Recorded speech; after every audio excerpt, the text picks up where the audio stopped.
Oi, gente, Rotep. Bem, eu vou conduzir a mesa hoje ao lado do professor Carlos Mu.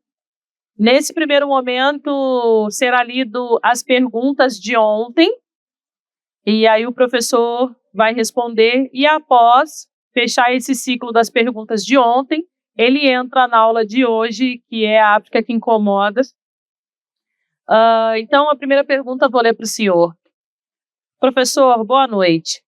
Diante dos debates de hoje sobre Marx e do seu lado racista, que é pouco conhecido na literatura militante brasileira, fiquei com uma dúvida. Os partidos africanos que lutaram contra o colonialismo fascista, como, por exemplo, o PAIOC, né? Tá. PAIGC ou o MPLA tiveram apoio e diálogos com a União Soviética, respeitando suas especificidades locais. Quais são suas críticas a essas organizações? O senhor quer responder uma ou quer que eu leia todas?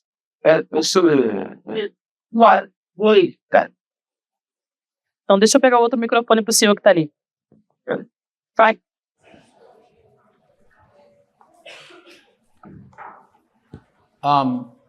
Boa tarde a todos.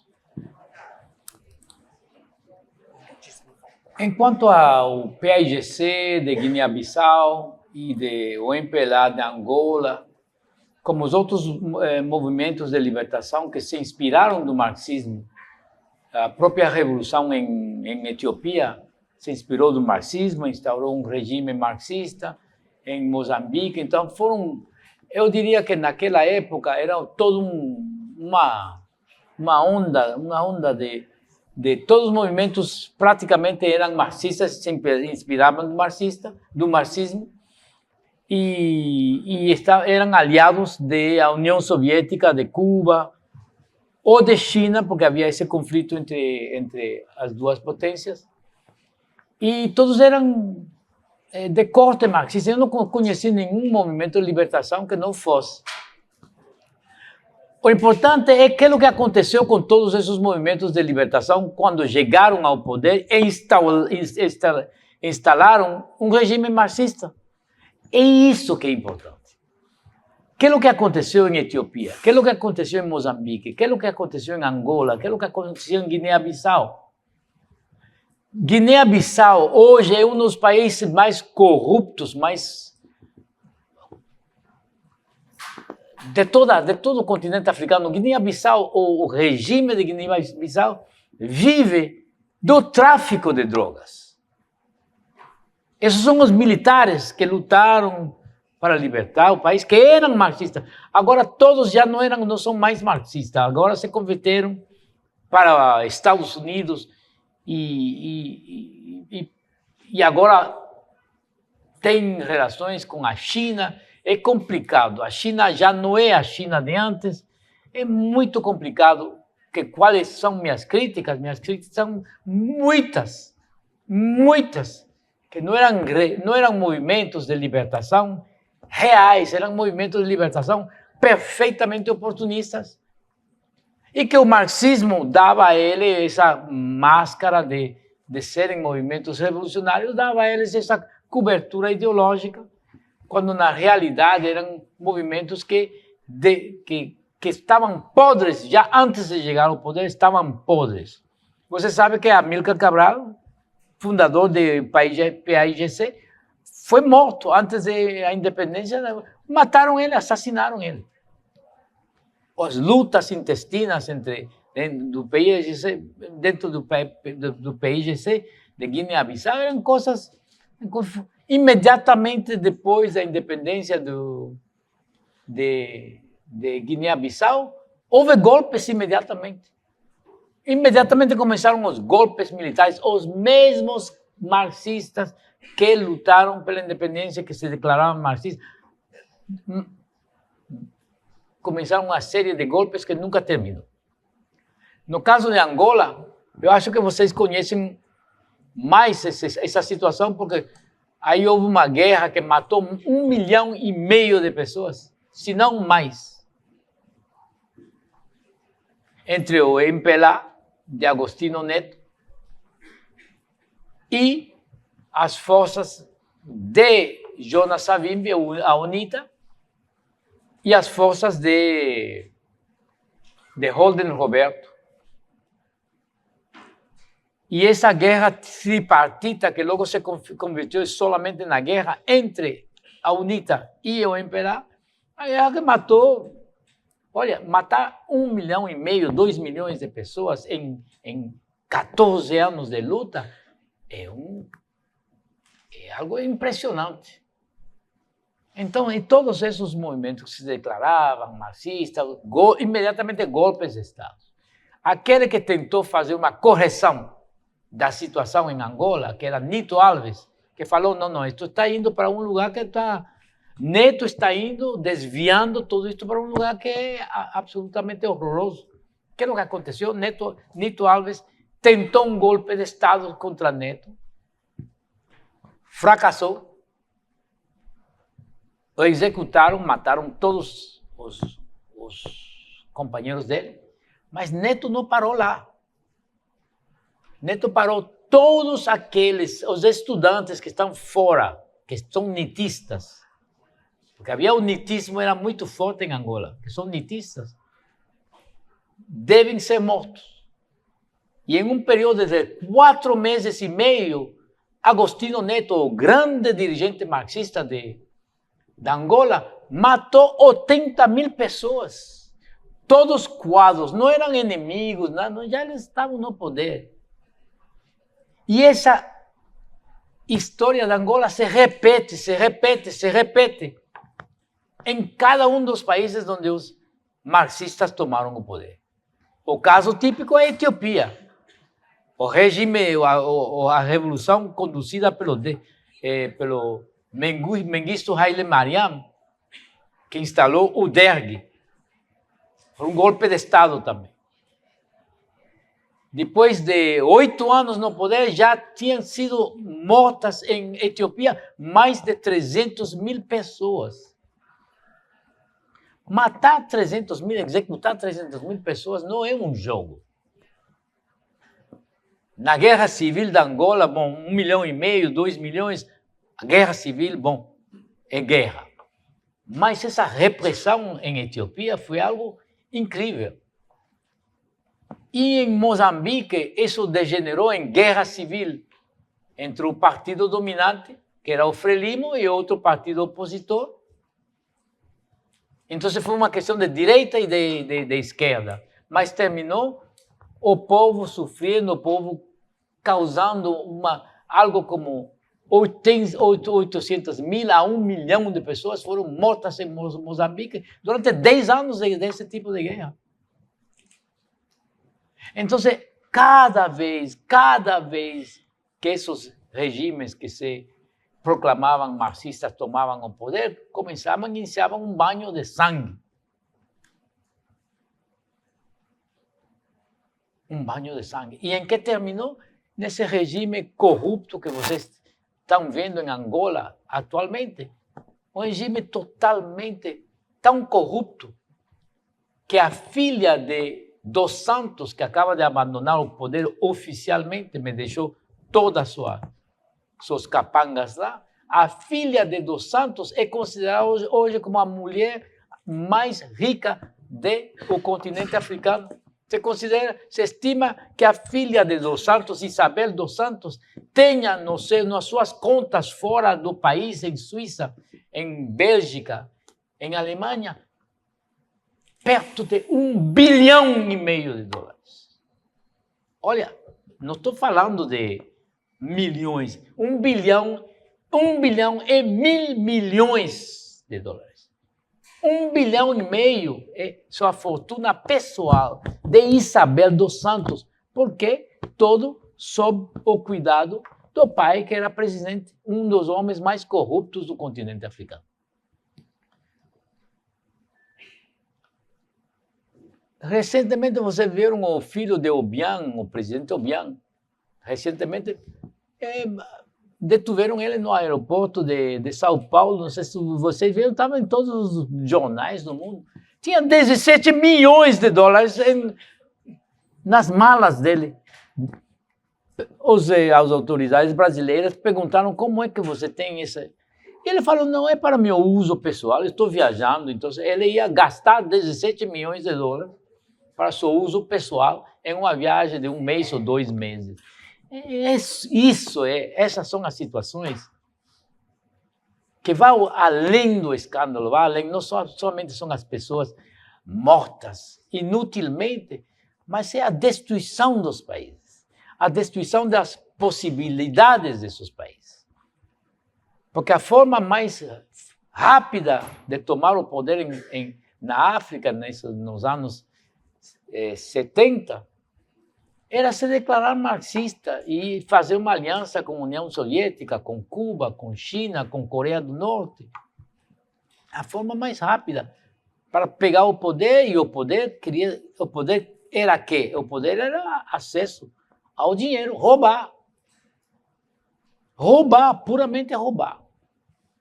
Então eu não conheço, não somente falo de esses regimes, eu não conheço o regime marxista que tenha chegado ao poder que não tenha causado estragos terríveis, promovido fuzilamentos.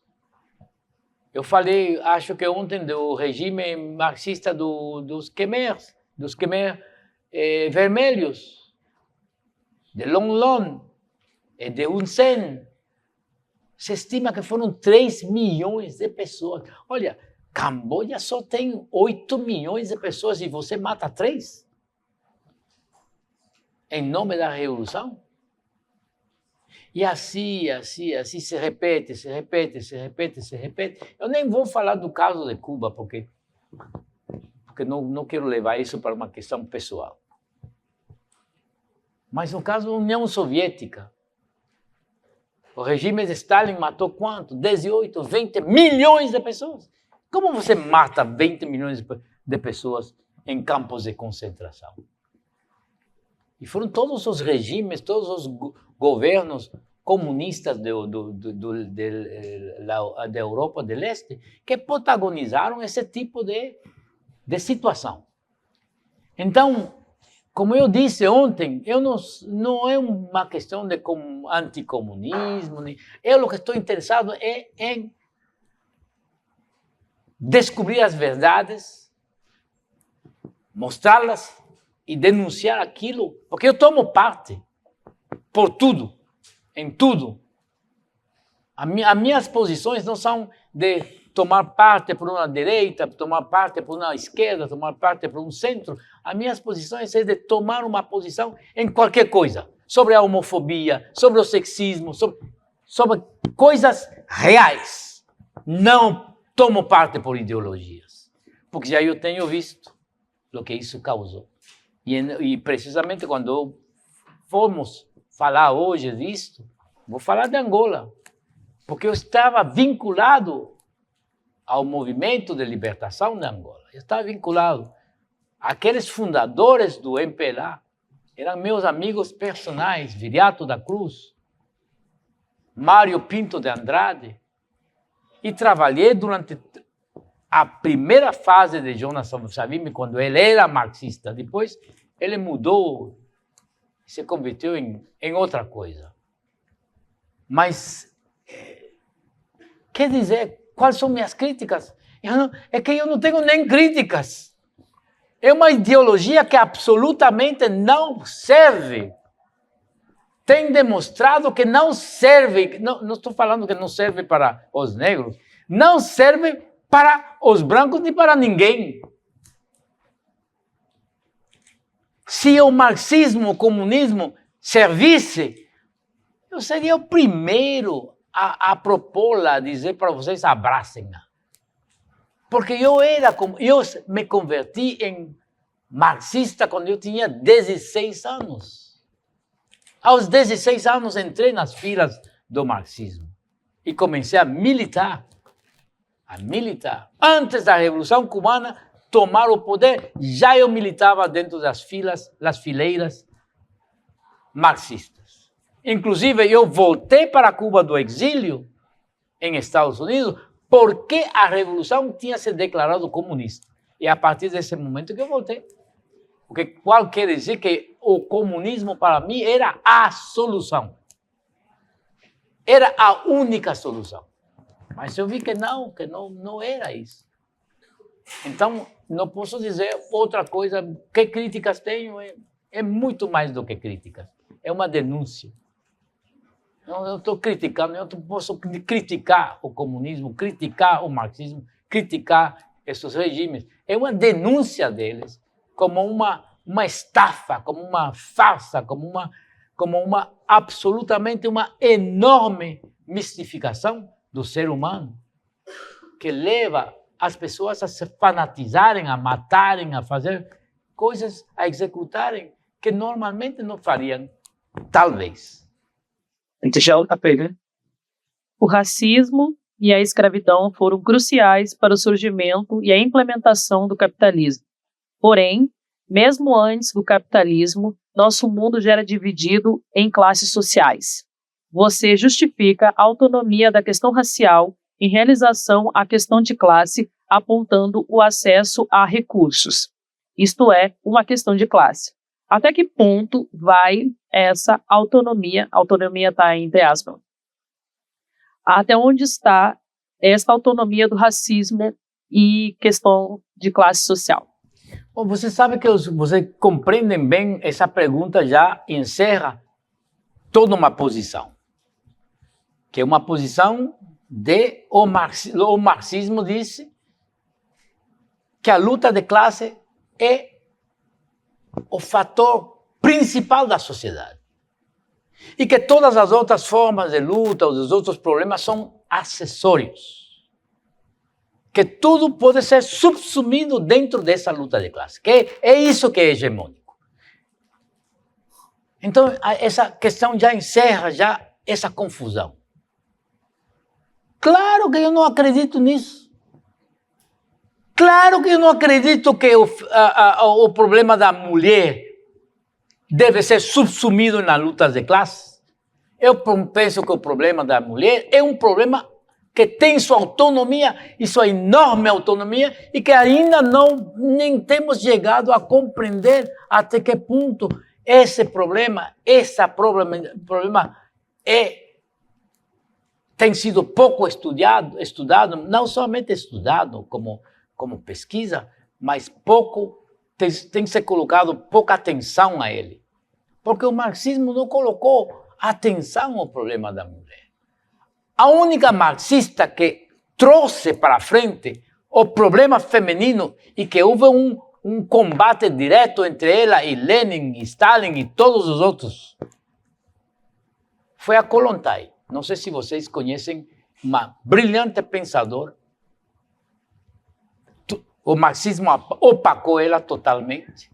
Por quê? Porque ela trouxe para frente, dentro da Revolução Bolchevique, a Kollontai trouxe o problema da mulher e estava imediatamente propondo que o problema da mulher não era um problema subsidiário da luta de classe.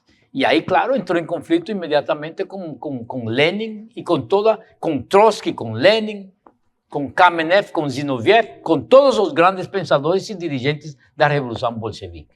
E ela estava na primeira linha das pensadores que propiciaram, que lutaram e que fizeram para que a Revolução Bolchevique tivesse êxito. Mas hoje eu acho que você nem... Quem conhece aqui a Kollontai aqui dentro? Uma pessoa, duas pessoas. Então, isso é grave. É grave, mostra até que ponto ela tem sido apagada. Quando Stalin cometeu os crimes que ele cometeu e finalmente tomou o poder, eliminando todos os outros dirigentes marxistas, eliminando e executando-os, Kamenev, Zinoviev, Tomsky, Lunacharsky e Trotsky, por último. Eram dois matadores. Trotsky foi um dos maiores matadores. As repressões de que protagonizou Trotsky, como quando era comissário da guerra, foram repressões que mataram milhões de pessoas. E quando Stalin finalmente chega a afastar Trotsky e a matar os outros, e que finalmente ele se decide a matar Trotsky. Trotsky foge do país e se refugia no México. Stalin, que fez com Kollontai, mandou ela sacou ela do país para sempre. Para que essa influência nefasta dessa visão feminista, estou falando dos anos 1920, 21, 22, 23, 24, 25. Esse feminismo pioneiro, esse feminismo brilhante da Kollontai, que somente 2 pessoas levantaram aqui a mão. Vocês têm que ler as obras dela, ler o que ela estava propondo nessa época. Nessa época dos anos 20, antes, e Stalin eliminou ela totalmente, tirou ela do país e a condenou ao exílio permanente, como diplomata. Ela não tinha o direito de voltar para a União Soviética.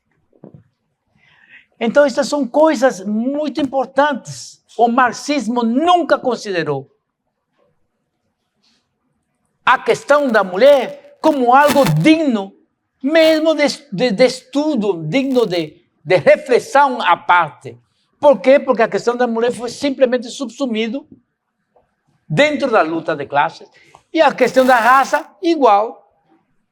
E a questão do nacionalismo, igual. E a questão da homofobia, igual.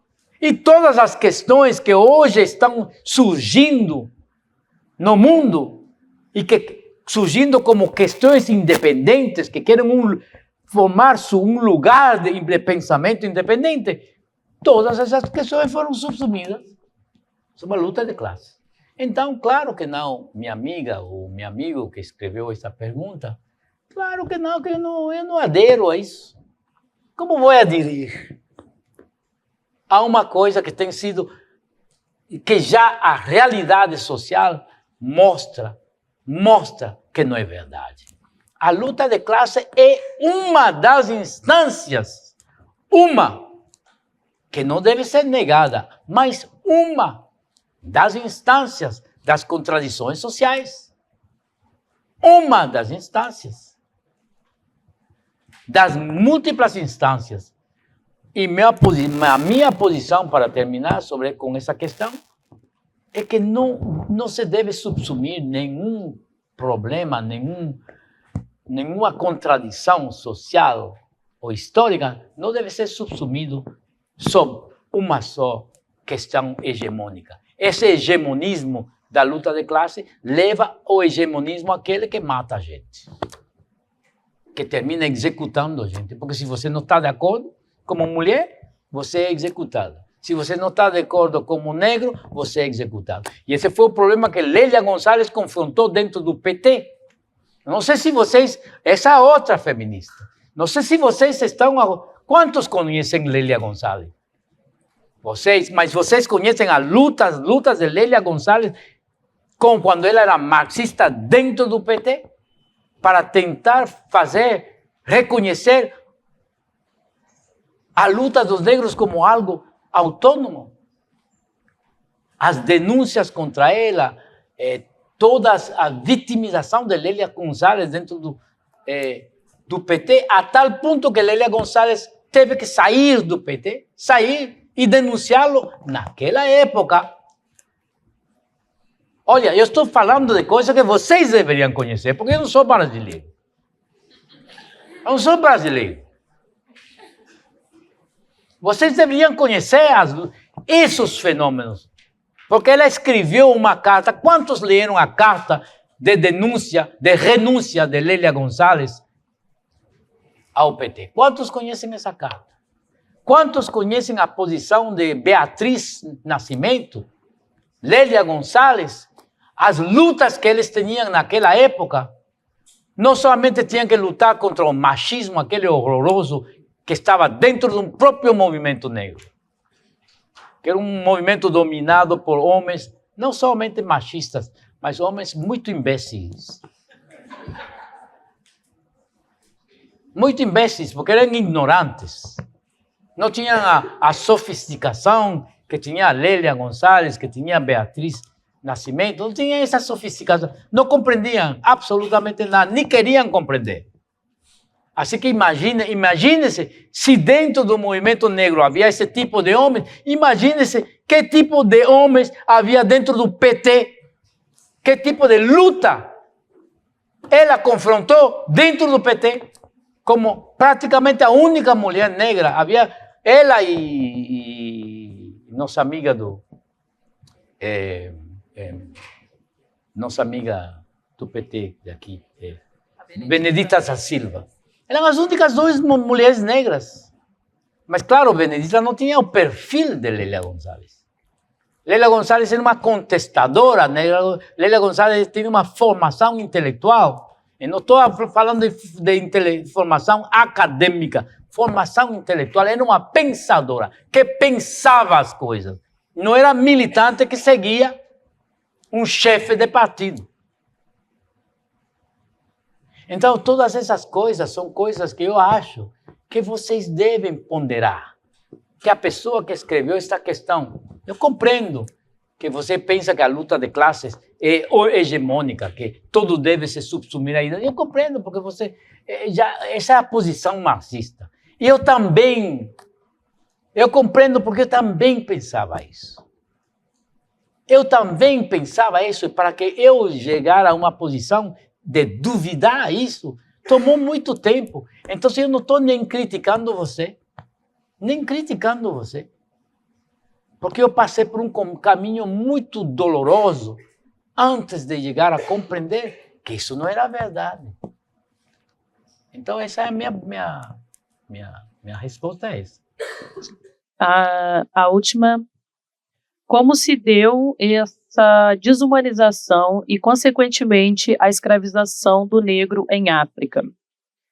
É uma pergunta. A pessoa fez duas perguntas. A outra diz assim... Como se deu a desumanização? Como se deu essa... Essa é qual? Então... O que quer dizer? Eu acredito... Quem fez essa pergunta? A pessoa está aqui? Porque diz assim, como se deu essa desumanização e, consequentemente, a escravização do negro? Eu vou ler tudo para ver se...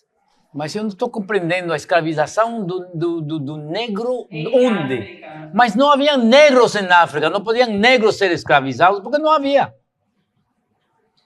Haviam nações, haviam povos que foram conquistados e escravizados e trazidos para cá e convertidos em negros aqui.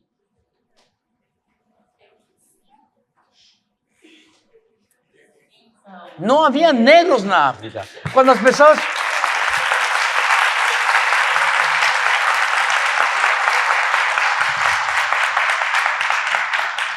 Eu constantemente estou ouvindo de todos os lados, da esquerda e da direita, os negros se escravizaram entre eles na África. É uma maneira não somente histórica, mas racista de se falar. E nós não devemos copiar, não devemos utilizar outra linguagem, descolonizar a linguagem. Saber que África não era um continente povoado de negros. A visão de negros veio de fora.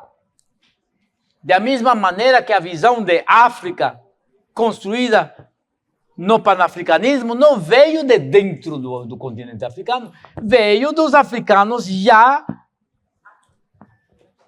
aqui na diáspora, que olhavam para lá e que construíram uma África total, uma África global, e chamaram isso de África. Mas quando eu morei em Senegal durante 6 anos, morei na Nigéria durante 1 ano, visitei dos 50... África tem, atualmente, a União Africana tem 54 estados. Dos 54 estados africanos, eu acho que, pelo menos, eu tenho passado por 25. Por quê? Porque eu trabalhava na África. Trabalhava como jornalista, trabalhava como jornalista que me ocupava dos refugiados. Fazia reportagens para a União para o Alto Comissariado de Refugiados. Eu tinha que visitar os campos na Somália, os campos de refugiados na Somália, onde haviam 2 milhões de pessoas morrendo. Eu vi meninos morrendo, crianças morrendo nos braços das mães. Tive que visitar o campos de refugiados em Zimbábue, o que agora é Zimbábue, que naquela época era Rodésia. E morei no continente africano, trabalhei lá, lutei lá. Me uni à luta por donde quer que eu vá e que eu moro, eu me integro à luta daquele lugar. Porque eu acho que esse é meu dever. É por isso que eu me converti em aliado de Fela Kuti.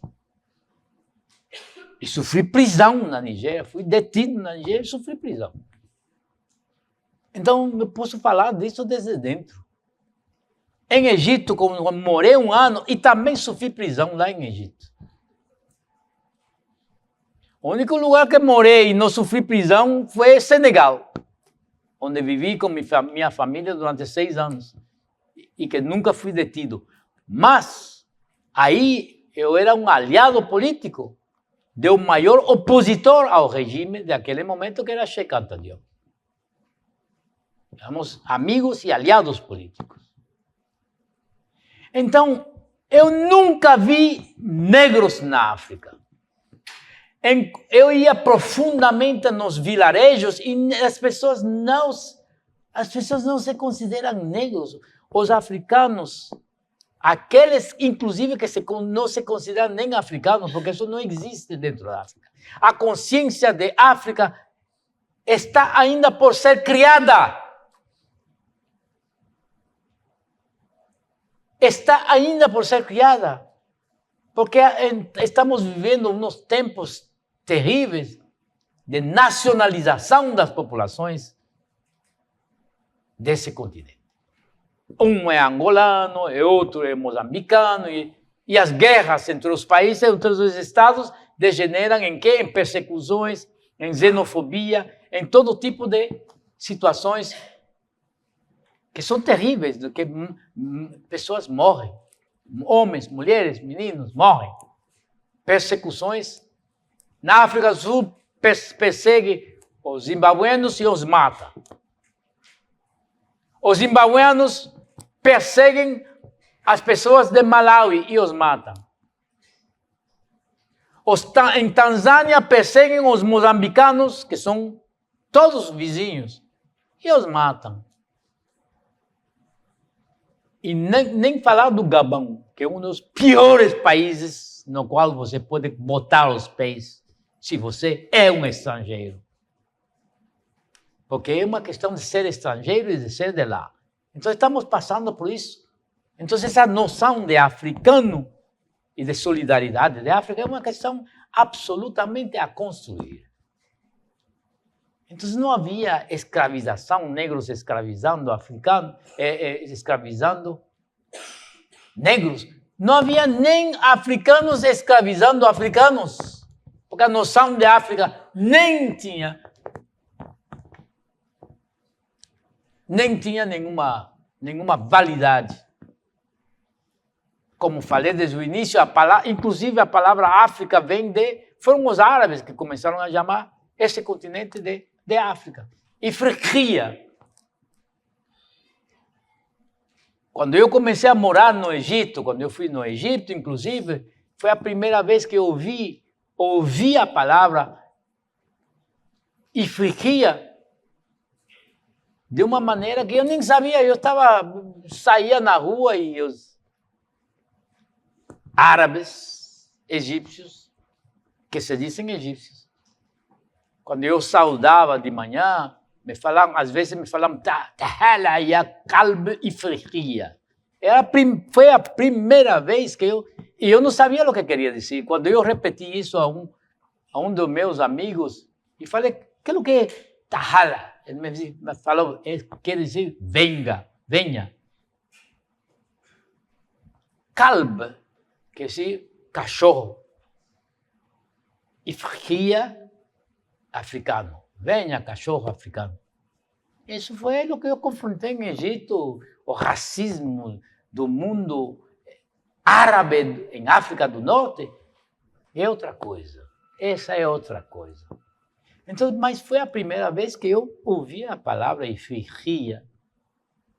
Mas dentro de Senegal, os únicos que falam de africanos são as pessoas muito conscientes, que já os panafricanistas e conscientes, porque senão não. Você vai para os vilarejos e as pessoas são, compreende? Se são de Casamance, se são, compreende, as etnias diferentes, se são Wolof, se são Serer, se são Mandingas, compreende? São povos. São povos com sua identidade de povos, com sua língua, com sua história de povos, com suas inimizades de povos, que se fizeram a guerra como povos, que se fizeram logo reconciliados, fizeram a paz como povos, não como negros. Então eu não compreendo essa questão.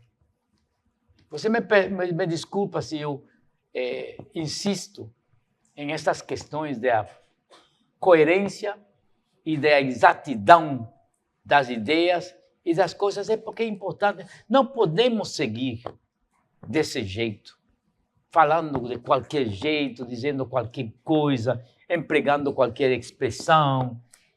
Não podemos seguir assim e pensar que vamos nos libertar, nos emancipar. Não há povo, não há grupos de povos mais miseráveis no mundo que esses povos que são chamados de negros. Você vai para a Índia, a situação dos Dalits é uma situação horrorosa, 400 milhões de negros Dalits. É uma situação horrorosa. Você vai em todo o Médio Oriente, você vai na Ásia, na China, o ódio contra o negro. Não pense que essas coisas são algo do Brasil. É que nós fomos já nacionalizados. Pertencemos a uma nação.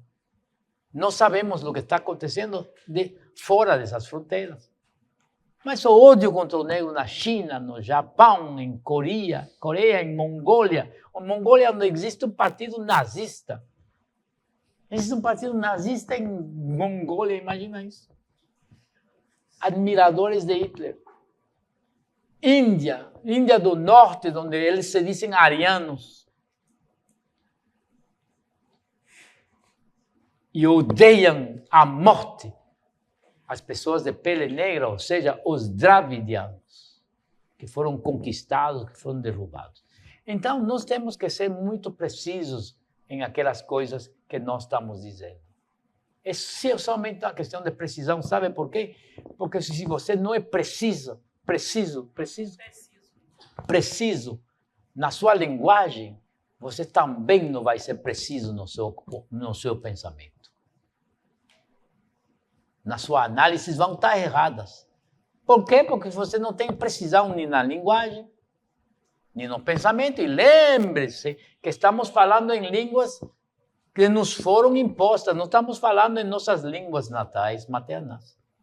Línguas que nos foram impostas já como uma bagagem, já antes de que nos impuseram essas línguas já tinham essa bagagem de racismo, de ódio.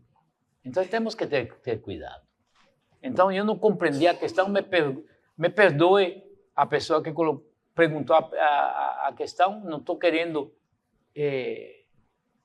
em nenhum sentido estou querendo menosprezar você, simplesmente estou chamando você a ter cuidado, a reflexão. E isso de uma maneira muito fraternal. Porque minha esposa me chama a atenção sobre problemas de linguagem em relação às mulheres. Estamos casados, ela e eu, já vão praticamente para 40 anos. Dizem que o homem e a mulher negra, isso não dura muito, mas se você luta, pode.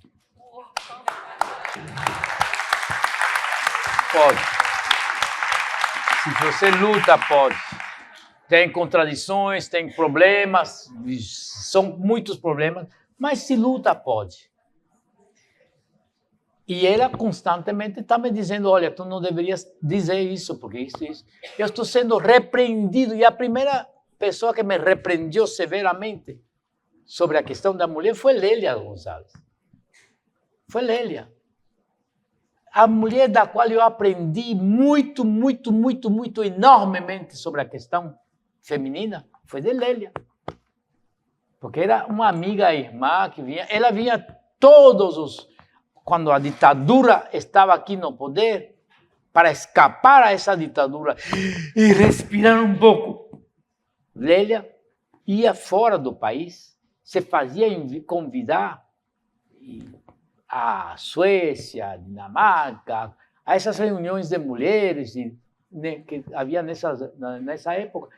E ela aproveitava para pegar o avião e vir ficar comigo e com minha primeira esposa, minha ex-esposa, em Dakar, Senegal, para conhecer a África. Cada vez ela que vinha era para conhecer a África, para conhecer as realidades, porque ele era assim.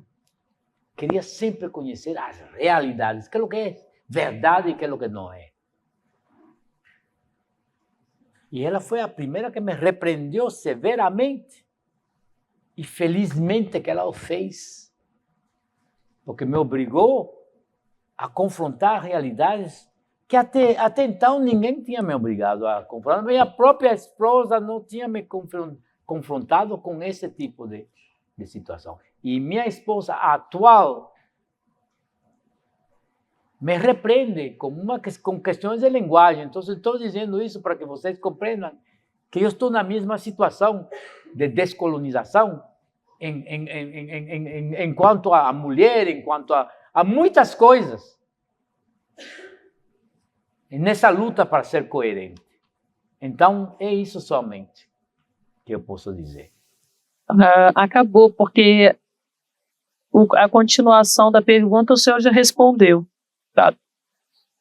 Então, agora, o professor Carlos Moore me liberam agora para falar. Vai falar sobre a África que incomoda. Eu estava falando para ele que o meu está autografado por ele em 2008, quando eu era uma garotinha. E o professor... E aí, no final, a mesma coisa, vocês façam as perguntas escritas e após o intervalo, se der tempo, o professor responde. Então... Mas você anota... Não, essas perguntas aqui já foram respondidas pelo senhor, o senhor pode falar. Você me assustou, porque tem uma página longa. Não, é porque eu estava tirando daqui para não atrapalhar o senhor. Bom, este livro, África que Incomoda, sabe que este foi o único livro que tem sido publicado, o livro meu que tem sido publicado, que foi escrito aqui no Brasil unicamente para os brasileiros. Todos os outros livros têm um aspecto teórico geral, mas isto foi escrito para os brasileiros. Por quê? Porque naquele momento em que eu cheguei aqui no Brasil no ano 2000.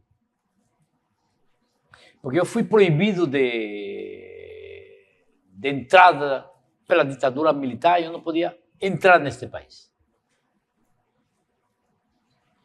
E a minha grande amizade com dois dos grandes dirigentes da luta do movimento negro aqui, Abdias Nascimento e Lélia Gonzalez, eu tinha uma relação praticamente clandestina com eles. Mas os serviços secretos daqui da ditadura sabiam que Lélia ficava na minha casa, sabiam que Abdias Nascimento vinha me ver também, que eu ficava em casa dele.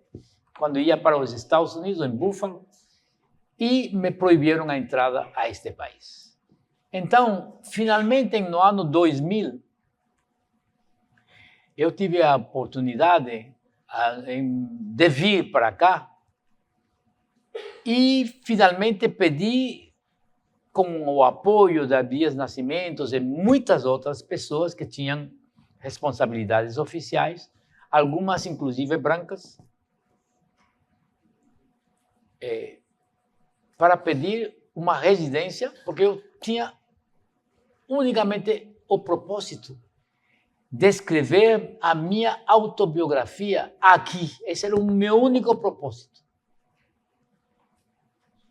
E ir embora. Porque eu acabava de sofrer algo muito penoso na universidade. Eu estava na universidade lecturing, lecionando na universidade durante 6 anos na Universidade do Caribe, onde eu lecionava sobre relações internacionais da América Latina. E aí, depois de 6 anos aí, algo aconteceu uma noite e, de repente, eu me encontrei sem possibilidade de respirar. E, claro, imediatamente eu pensava que estava morrendo. E a primeira coisa que fiz foi pegar o telefone e ligar para minha mulher. Cada vez que eu estou em dificuldade, eu ligo para ela. Cada vez que eu tenho medo, eu ligo para ela. E ela me disse, olha, vá abrir a porta imediatamente, algo está acontecendo, talvez um ataque cardíaco. Abre a porta, o portão, e imediatamente liga para a pessoa, ao professor mais perto de você, que é fulano de tal, e o número dele é tal. Fiz, ele veio. Vou contar esta história para que seja breve, porque é somente explicar a você por que eu vim no Brasil, porque isso é importante, tem relação com por que eu escrevi esse livro. Porque eu não tinha intenção de vir ao Brasil, nenhuma intenção. Como já tinha sido banido pelos militares, eles acabavam de sair do poder, mas não era minha intenção vir aqui no Brasil. E quando me levaram para o hospital, quando foi catastrófico. Eu fiquei, finalmente, 1 mês nesse hospital, sendo curado por os melhores especialistas de aí. Sabem o que aconteceu? Uma coisa que se chama embolia pulmonar. Vocês sabem, escapam somente 2, 3%, parece que 2, 3% somente das pessoas que têm embolia pulmonar escapam vivos. Então, eu sou um feliz sobrevivente. Foi nessa cama, no hospital, que eu me disse, se eu não morro aqui, eu tenho que terminar minha biografia. Essa era a minha única obsessão. Se converteu na minha obsessão terminar Pichon.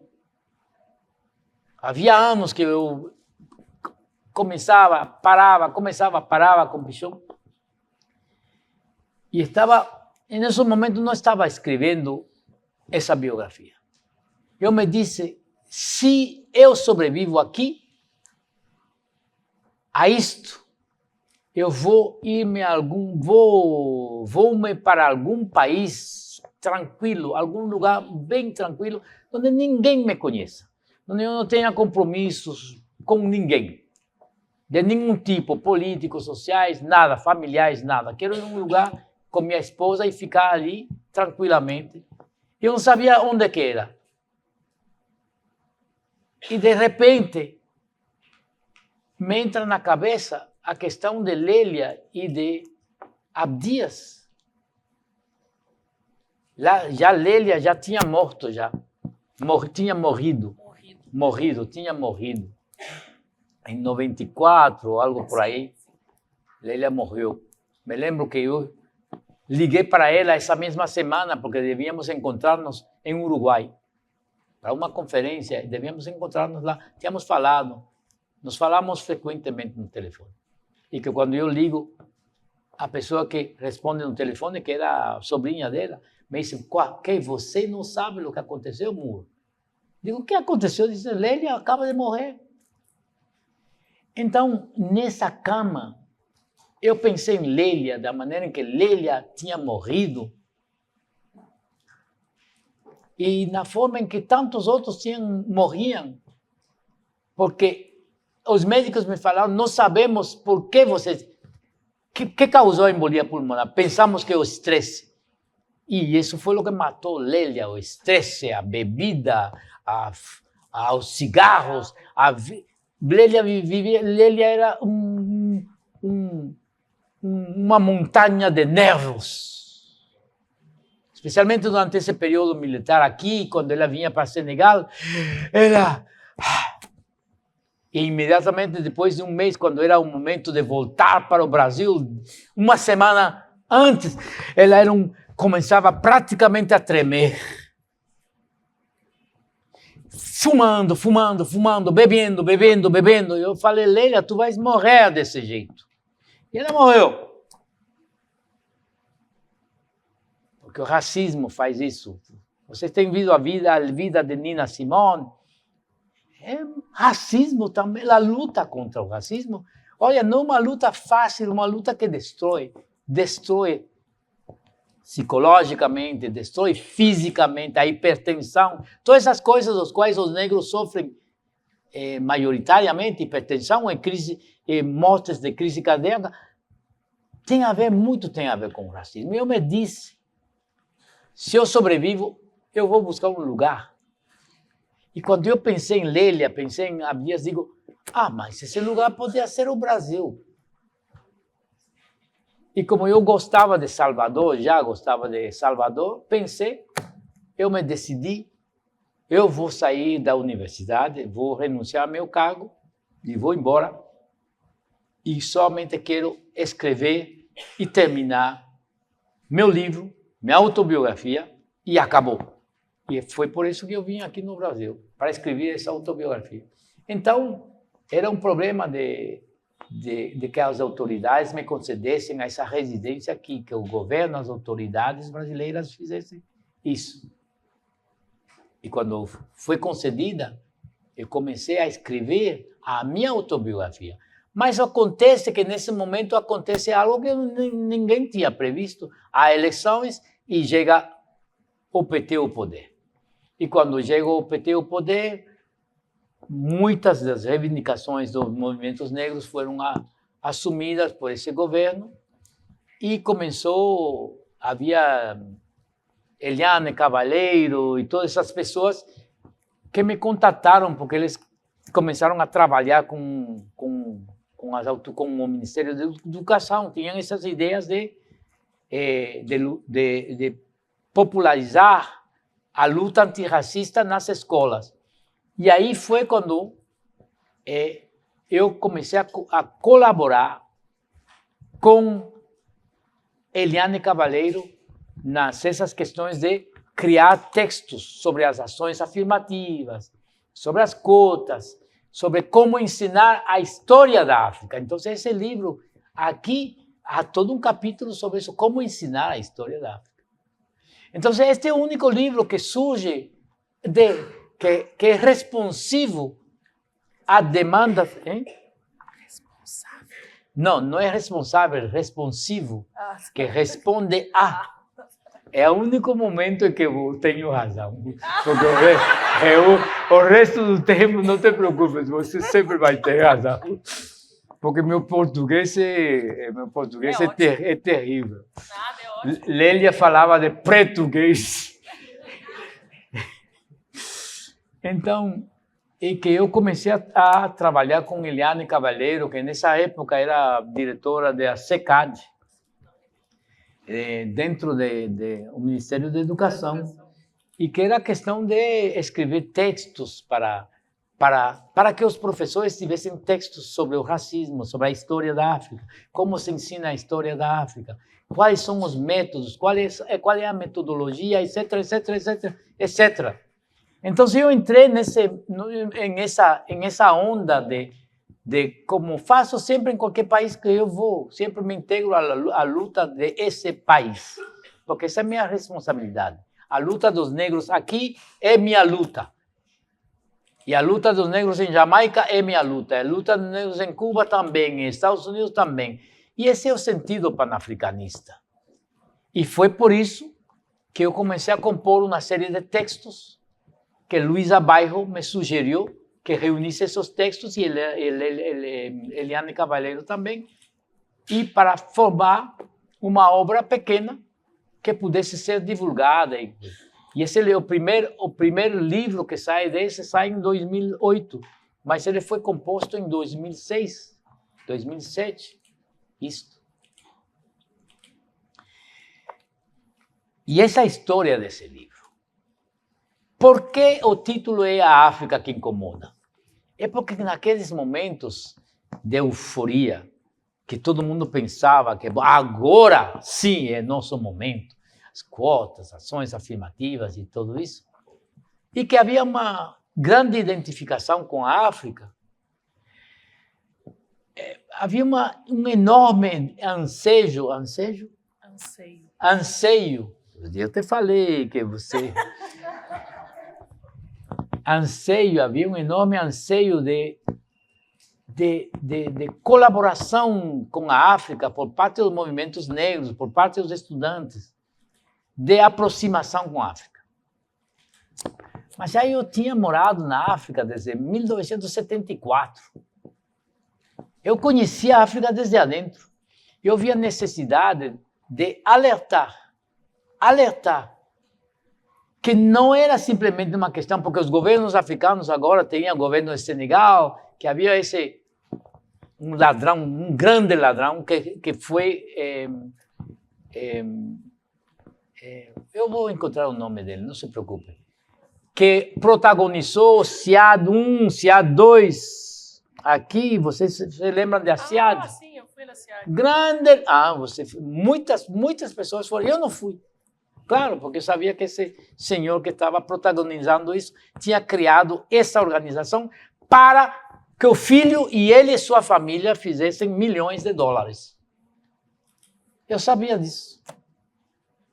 Porque era um momento em que a aproximação entre o Brasil, Senegal, a famosa aproximação entre o Brasil e toda uma série de governos. Mas eu conhecia esse senhor, Wade, o presidente Wade. Conhecia ele como um ladrão, um simples ladrão. Um homem que não se interessava em nada o panafricanismo, não era nada, não era uma... Tudo isso é parte de como funcionam essas elites na África. Vocês se lembram do FESTAC? Ouviram falar? Do Festival Mundial de Artes Negras? Foi montado somente para roubar. Eu trabalhei dentro do FESTAC o primeiro ano. E aí me mandaram embora. Porque, claro, Fela estava denunciando o FESTAC, eu era amigo de Fela, então foi por isso que entrei na prisão na Nigéria. Então eu conhecia que as elites africanas que só estão interessadas em roubar, mas não roubar 1 milhão, 2 milhões. Malcolm X disse uma coisa uma vez que é muito interessante. Ele falou, olha, o problema de um negro ladrão não é que ele seja ladrão, é que ele rouba por tão pouco.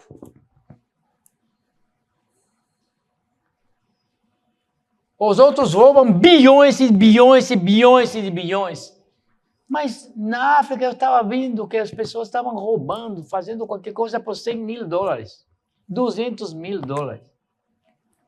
E da mesma maneira que o FESTAC foi montado para roubar dinheiro, e aí foi a valor colossal de $3,5 bilhões que o governo do general Yakubu Gowon, um governo militar, que chegou ao poder por um golpe de Estado.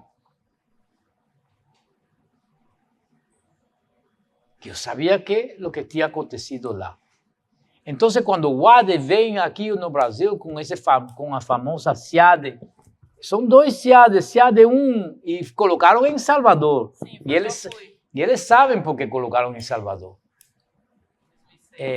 A Roma Negra, Salvador, a Pequena África, etc, etc, etc, etc. SIAD 1, SIAD 2. Então, Wade, Abdoulaye Wade, eu conhecia.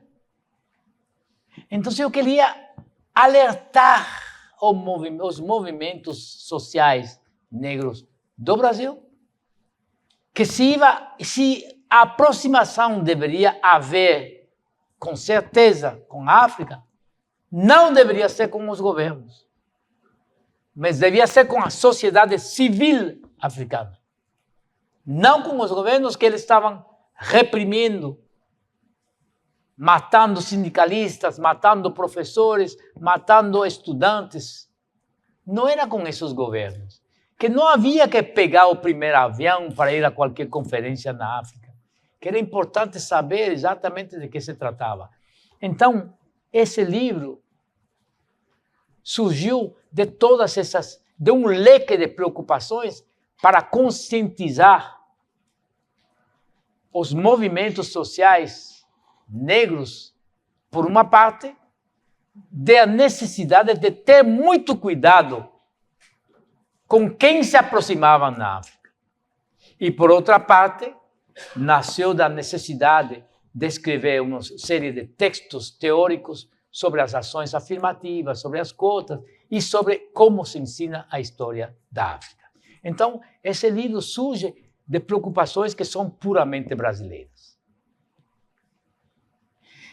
É a primeira parte, a África no cotidiano político. Que tipo de cooperação? Trata disso. Com quem se coopera?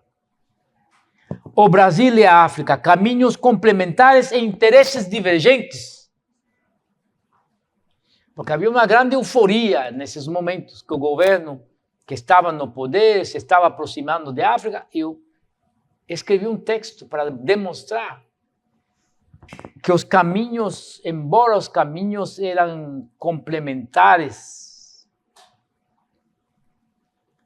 os estados africanos e os povos e o Estado brasileiro haviam interesses divergentes aí. Então, isso está aí. Se aqueles que leram já verão toda essa problemática, que havia muitas coisas colocadas que havia que ter cuidado, que havia que ter muito cuidado, porque não havia convergência e que não havia por que haver convergência com os interesses das multinacionais brasileiras. Que essa convergência não era por aí, que era a solidariedade ou o panafricanismo. Porque eram essas multinacionais, essas megacorporações brasileiras, aquelas que estavam entrando já e penetrando o continente africano em toda uma operação de neocolonização do continente. Como agora está fazendo China, como agora estão fazendo Irã, Turquia e outras pequenas potências.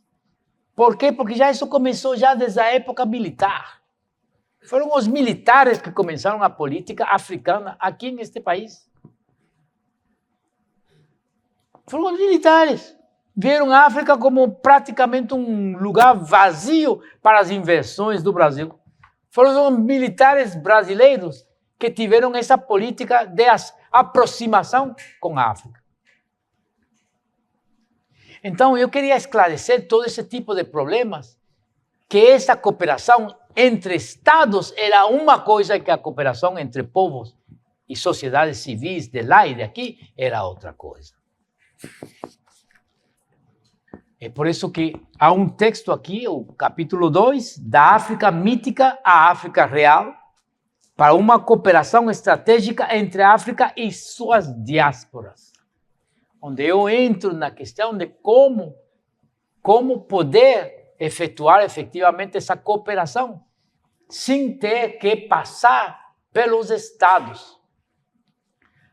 Nestes momentos, a cooperação povo a povo mais direta que há entre os missionários evangelistas que estão indo para a África. E que estão lá catequizando, evangelizando, mas trabalhando nas comunidades, nos bairros, nas favelas, nas comunidades rurais. para evangelizar. Essa é a relação mais próxima entre negros brasileiros e negros, os supostos negros da África. São os evangélicos. E você sabe que uma boa parte dos dirigentes africanos são evangélicos. Pierre Nkurunziza, presidente de Ruanda, ele é até pastor. Ele, os domingos e os sábados, ele tem o que se chama uma caravana do Jesus, no qual ele atravessa o país com milhares de pessoas, pregando o Armagedão. Vocês conhecem, sabem o que é o Armagedão? Pregando o Armagedão. E pregando, inclusive, pregando que os negros são, inclusive, os negros, os africanos e os negros, são pessoas amaldiçoadas, porque isso é parte também desse do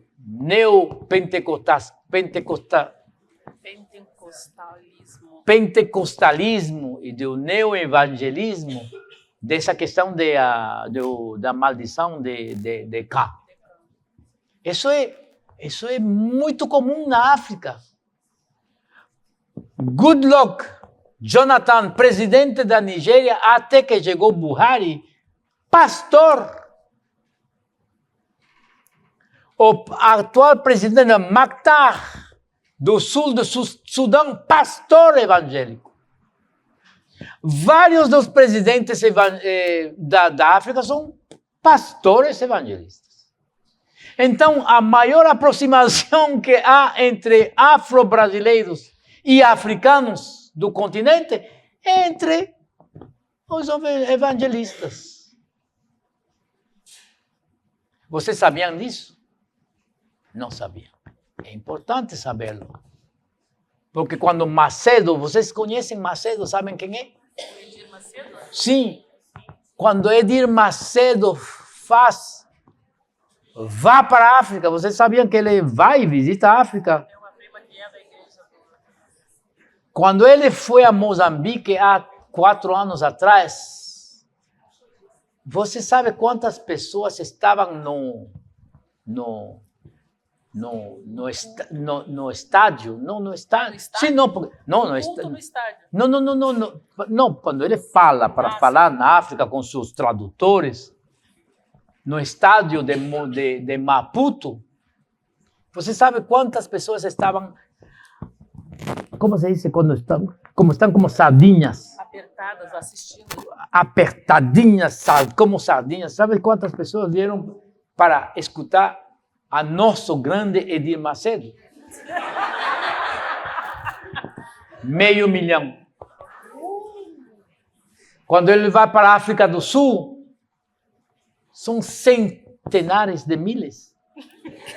Centenares de miles de pessoas. Centenas de pessoas. Centenas, não centenas, de miles. Milhares. De milhares, centenas de milhares. Então, se vocês acham que o evangelismo aqui no Brasil está acabando, vocês deveriam ir para a África. Porque já acabaram. Aqui estão acabando, mas já na África acabaram.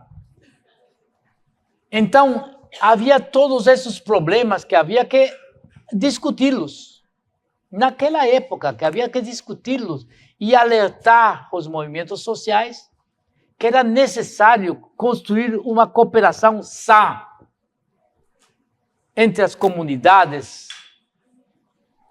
de origem africana deste hemisfério e as comunidades africanas.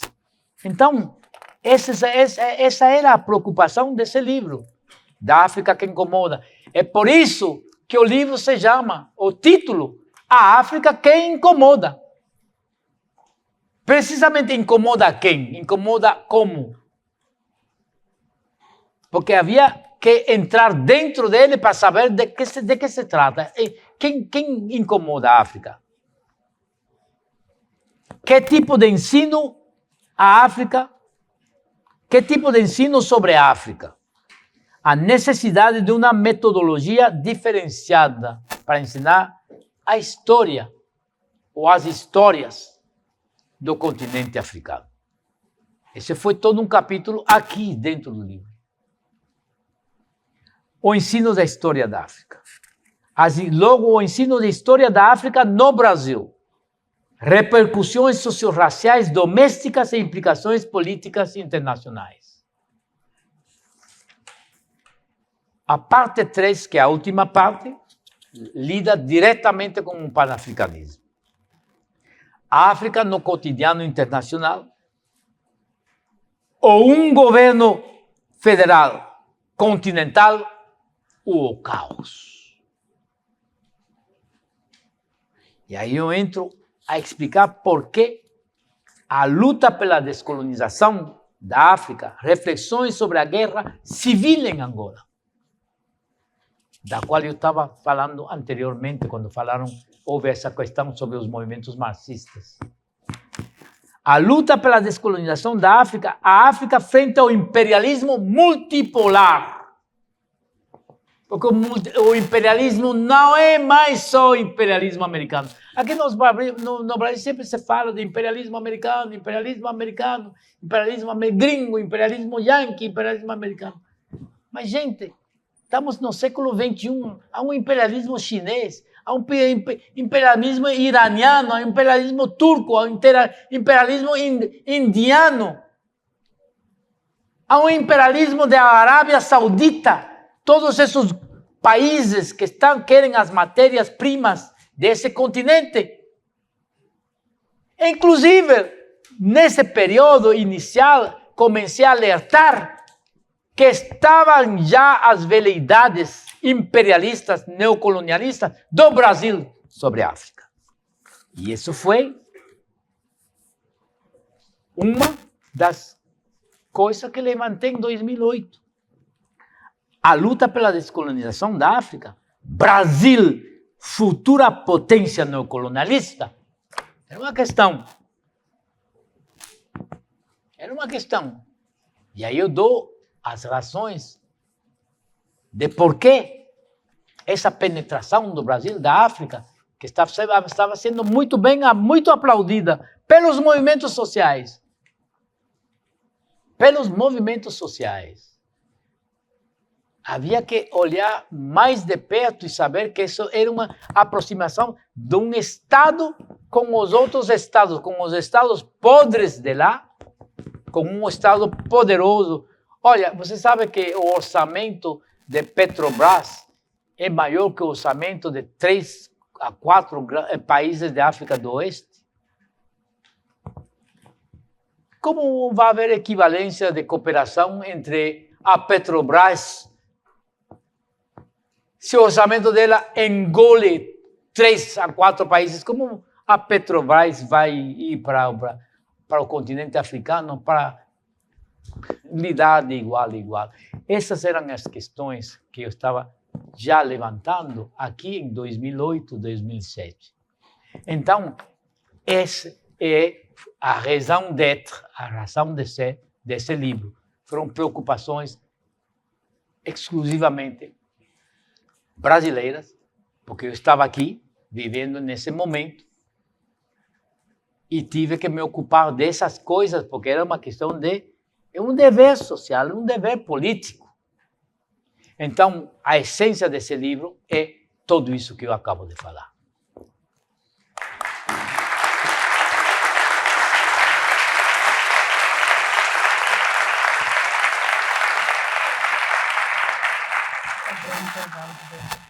Ok.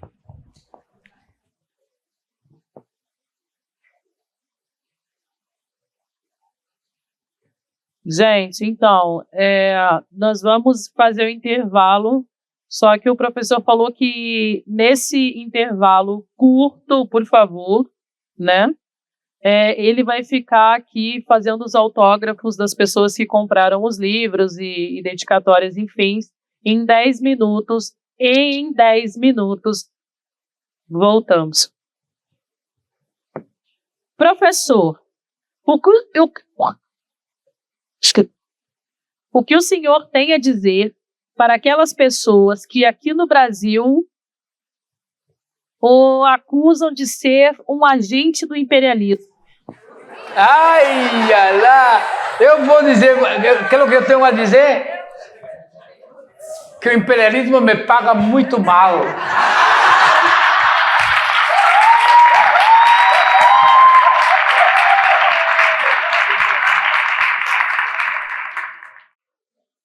As pessoas se passam, né? Então, boa noite, professor. Primeira, suas obras são uma grande inspiração metodológica e narrativa. Poderia dividir conosco um pouco do processo criativo para a sua escrita? Nós aqui somos jovens pensadores e sabemos que a escrita é muito poderosa. Com a sua experiência, o que o senhor nos indica ou recomenda?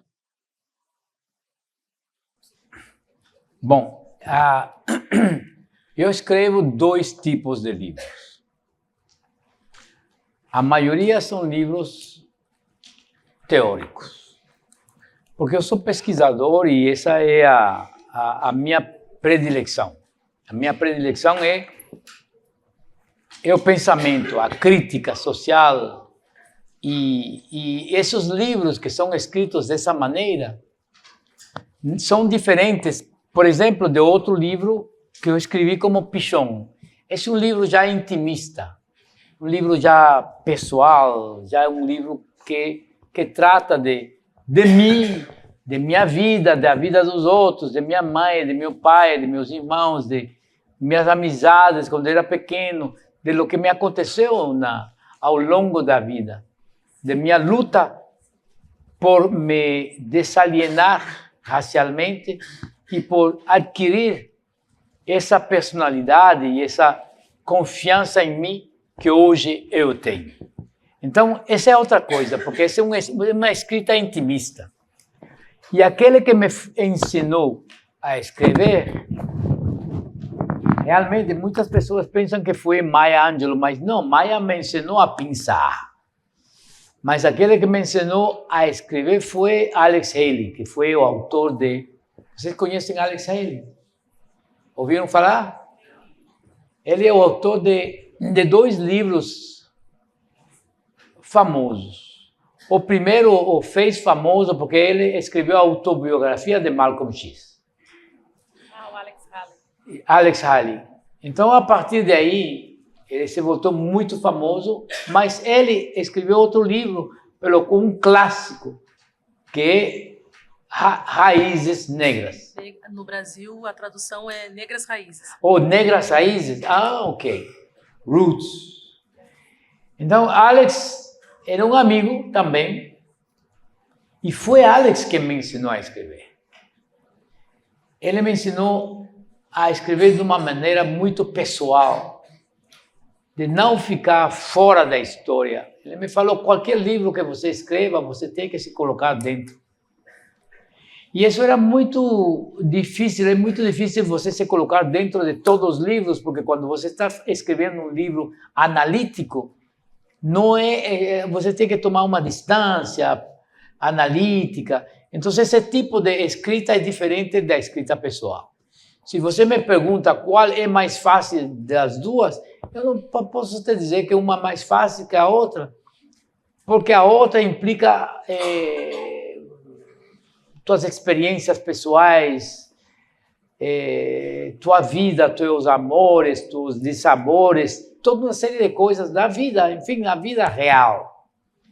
E a outra implica se colocar em um plano de olhar para a história, olhar para a sociedade e de olhar com um sentido crítico. E é muito difícil sempre ter um sentido crítico quando tu estás escrevendo sobre coisas que pessoalmente te tocam e que tu tens que te distanciar dessas coisas para poder expressar um pensamento analítico. Porque senão tu escreve tudo o que a pessoa vai escrever, vai ser uma coisa matizada pela emoção. Então, isso não vai dentro do... Esse tipo de escrita, se você quer escrever algo puramente emocional, então você deve escrever romances. Mas se você quer entrar no mundo da pesquisa, da análise social, da crítica social, aí você tem que pedir ajuda à CIA e ao imperialismo para que eles te paguem primeiro, para que tu possa fazer as pesquisas. Porque eu financio minhas próprias pesquisas. Eu financio minhas próprias pesquisas com minhas palestras. Eu palestro no México, Estados Unidos, Colômbia, etc, etc, etc, etc.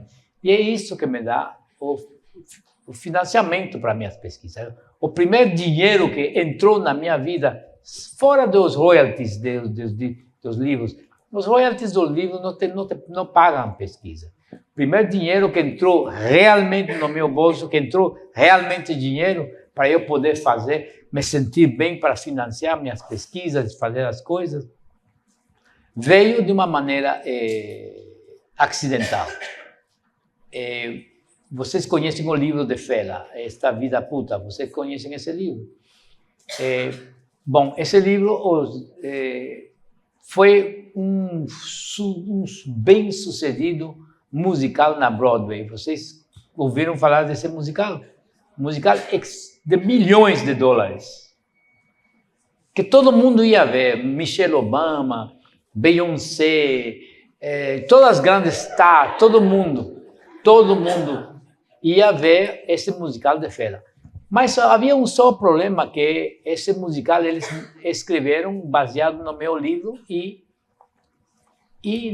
não houve uma negociação. A negociação não foi concluída entre eu e porque eu me neguei ao tipo de pagamento que eles estavam oferecendo e eles me falaram, bom, muito bem, se você se nega de todas maneiras, vamos fazer esse musical e você não poderá fazer nada. Porque se o mundo dos poderosos é assim, hein?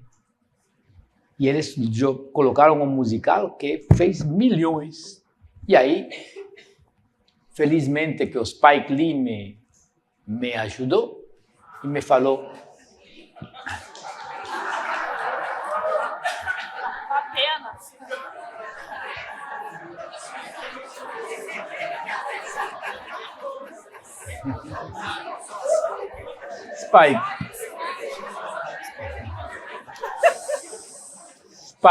Spike é um...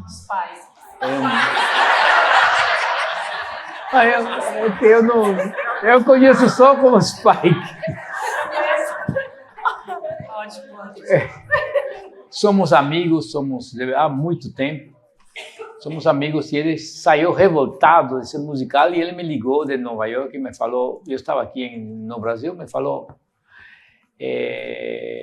tu assinaste com eles, deste a autorização? Eu falei, não. Ele me falou, esses filhos de putas devem ser levados diante dos tribunais. Exatamente foi assim como ele falou, não sou eu que estou inventando. Eu falei, Spike, eu não tenho dinheiro, não tenho $500 mil, não tenho 200, 300 mil dólares para pagar advogado para fazer. Eu disse, eu te dou os meus. E foi assim como começou a guerra contra os grandes produtores da Broadway. E em 3 anos quebramos eles.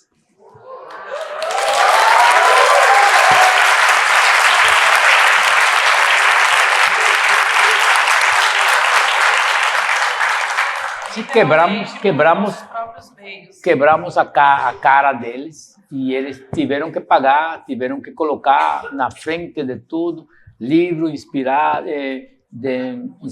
musical inspirado em Carlos Moore, e todo isso foi negociado pelos os advogados. Eu nem sabia desse tipo de coisa que você podia negociar, ou onde ia seu nome, se aqui, lá, a dimensão das letras e tudo isso, todo isso era dinheiro.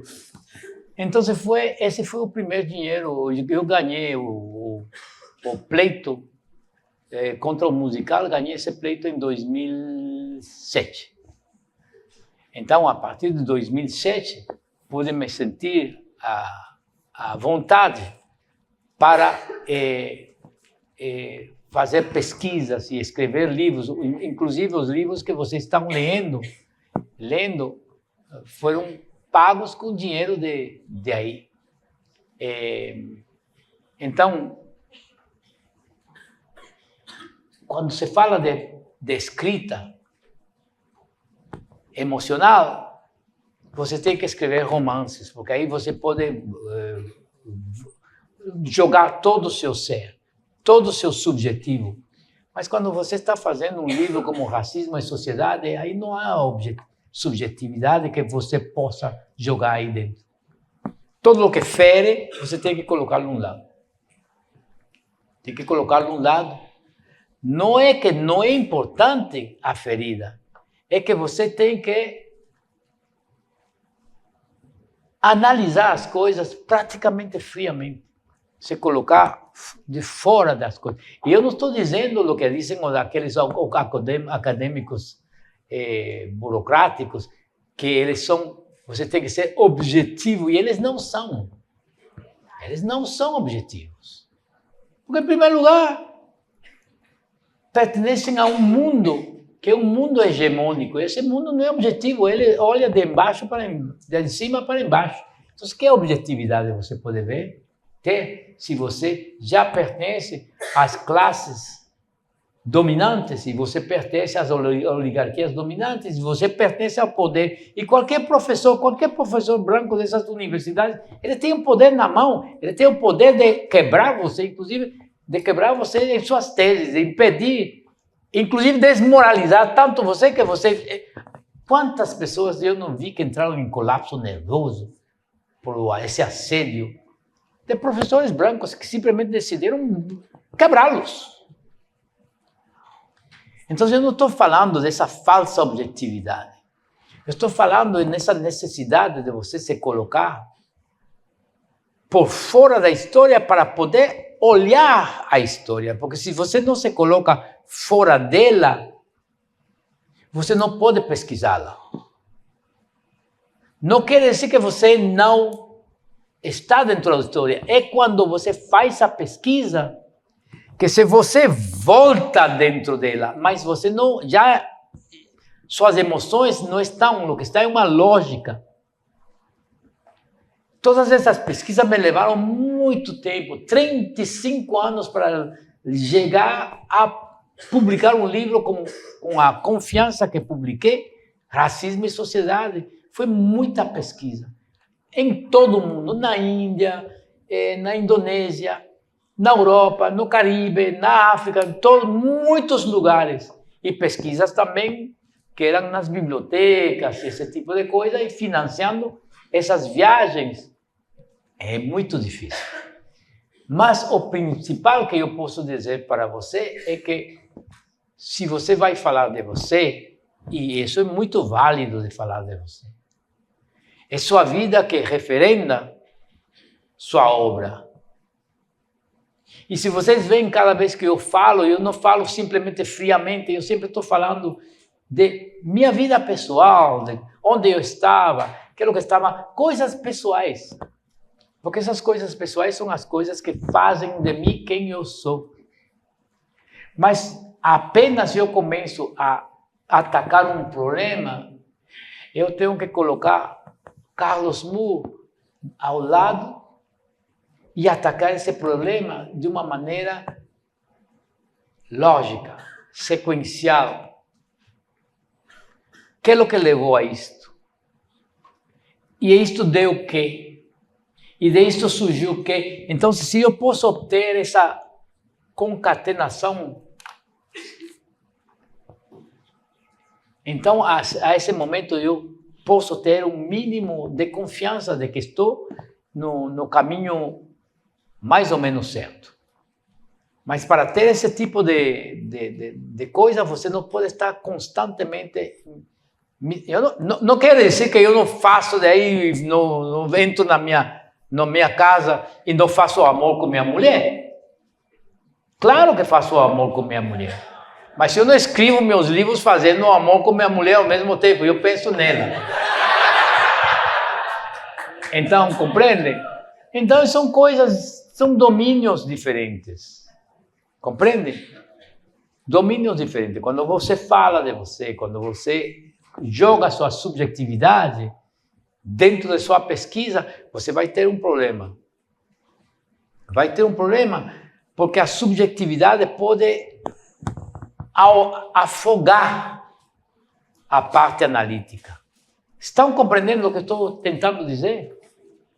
Eu não estou falando de falsa objetividade, de falsa ciência, de falsa... Não, eu não estou falando disso. Eu estou falando da necessidade de ser rigoroso.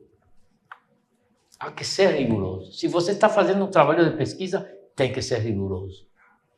Tem que ser rigoroso. Agora, quando você está fazendo um trabalho de escrita pessoal, então você tem que fazer como Alex Haley me mostrou como fazer. Ele me mostrou, olha, você pega e você construi como casas. A escrita pessoal, você tem que construir casas com onde você estava, tem que cronologias, onde você estava em tal momento, respeitar as cronologias e tudo isso, para que logo esse edifício que você já criou permite você de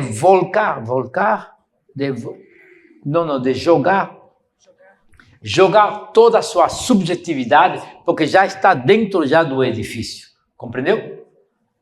Já o edifício acolhe sua subjetividade, mas esse é um tipo de escrita diferente que a escrita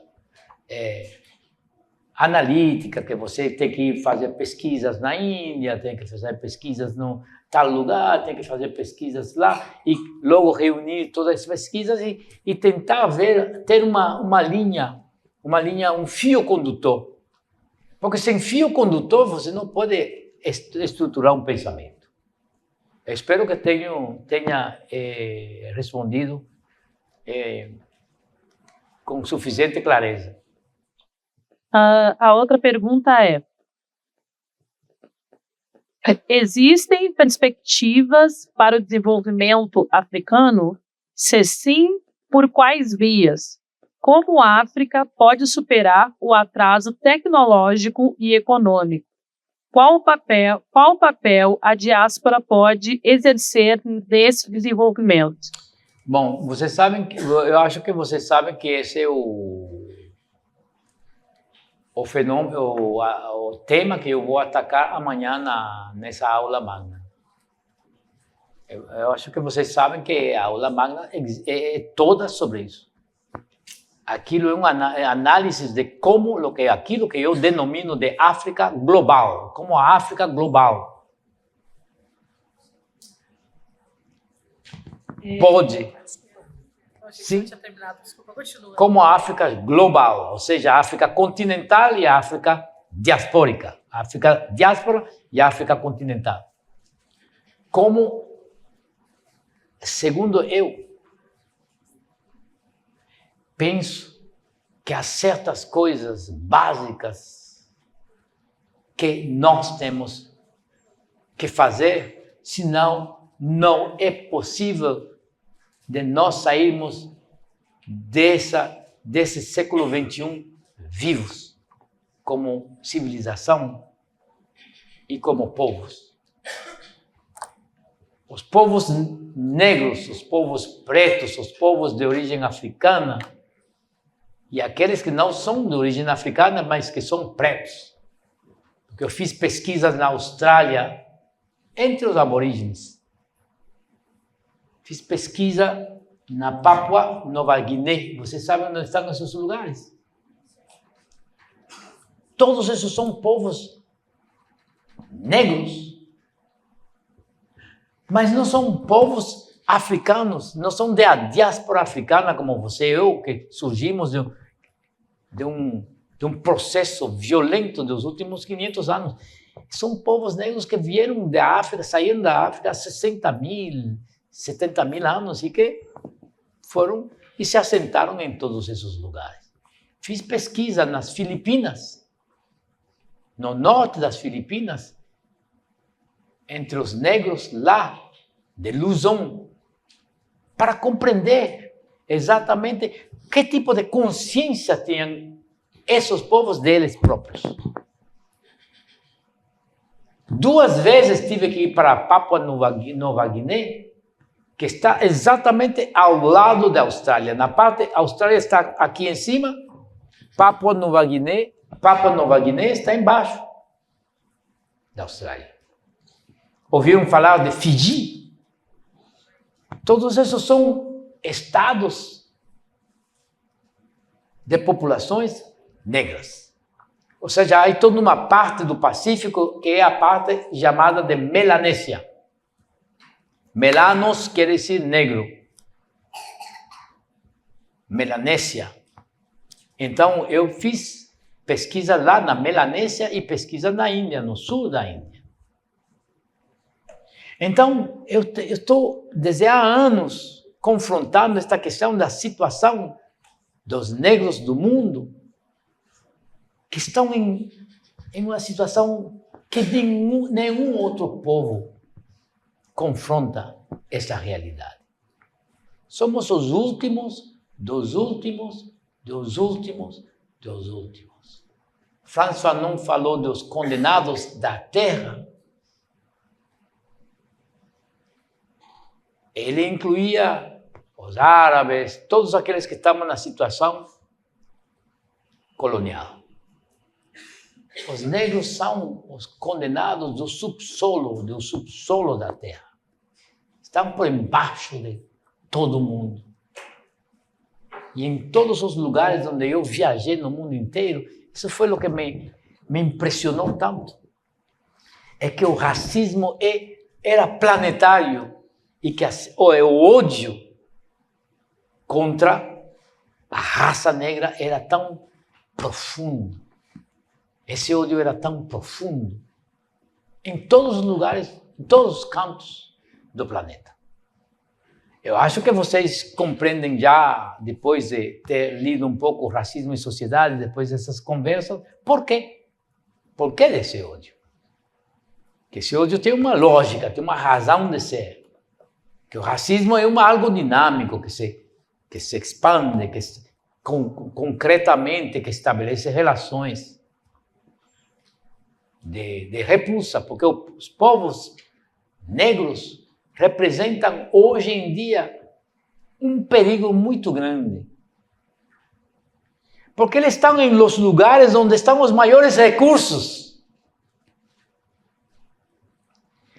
O continente africano monopoliza 34 dos 48 recursos estratégicos sem os quais o mundo industrial afundaria em um mês. É por isso que a violência com a qual o mundo ocidental ataca a África, você não vê em nenhuma parte. Você não vê os assassinatos de chefes de Estado que morrem como cachorros. Thomas Sankara, Steve Biko. Mas aqui há toda uma lista aqui dentro da decapitação da África nos anos 60. E essa mesma decapitação aconteceu nos Estados Unidos. Nenhum movimento social nos Estados Unidos tem sido tão violentamente atacado e reprimido. Por quê? Porque os negros representam efetivamente uma ameaça real. Não uma ameaça fictícia, é real. Eles estão acima dos recursos do qual o mundo hegemônico precisa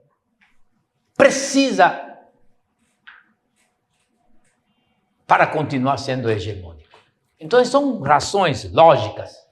Não é simplesmente porque as pessoas não gostam de nós. Isso não tem nada a ver de gostar ou não gostar. Não tem nada a ver com isso. São relações de força, são relações de... E o perigo é que se a diáspora, aquilo que eu chamo da África global, efetivamente se a diáspora e o continente chegam a superar todas as contradições que até agora está impedindo uma união estratégica, não uma união mítica, uma união sentimental somente, mas uma união estratégica. Esse tipo de união que os judeus do mundo inteiro têm com Israel. Você acha que os judeus ashkenazes e os outros judeus sefardinas se adoram? Você acha que entre os judeus do mundo reina um amor perpétuo? Absolutamente não. Mas quando você toca Israel, o mundo judeu inteiro se mobiliza. Você coloca uma bomba em uma sinagoga em Argentina, como eles fizeram, e aí o mundo judeu se mobiliza. Por quê? Porque é um mundo que nunca sofreu, nunca teve quebrada esse eixo identitário. Os negros não têm hoje um eixo identitário em torno da qual eles possam construir alianças. E é isso um dos problemas mais importantes, é esse. Chegar a reconstituir esse eixo identitário que comunaliza os povos de uma civilização comum. Esse é um dos problemas. Como chegar a fazê-lo? Eu não posso dizer que eu tenho as respostas. Amanhã eu vou tentar apontar para uma série de coisas que eu acho que são indispensáveis. E aqui há um momento em que, neste livro, vocês vão ver que meu pensamento vai em um só sentido, em um sentido só. Porque esse livro, pequeno livro que está aí, tem uma parte onde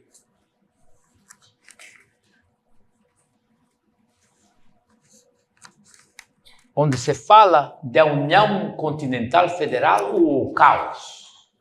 Vocês verão que é a visão de Cheikh Anta Diop, que é a visão de Kwame Nkrumah, que é a visão de Malcolm X, que é a visão de Steve Biko, que é a visão de Thomas Sankara, que é a visão de todos os grandes panafricanistas modernos, que todos foram ou assassinados ou derrubados por violentos golpes de Estado. Ou a África continental se organiza para tirar todos esses tiranos de lá onde eles estão, para limpar esse continente de todos esses felones, de todas essas oligarquias, de todas essas elites totalmente podres, ou a África afundará.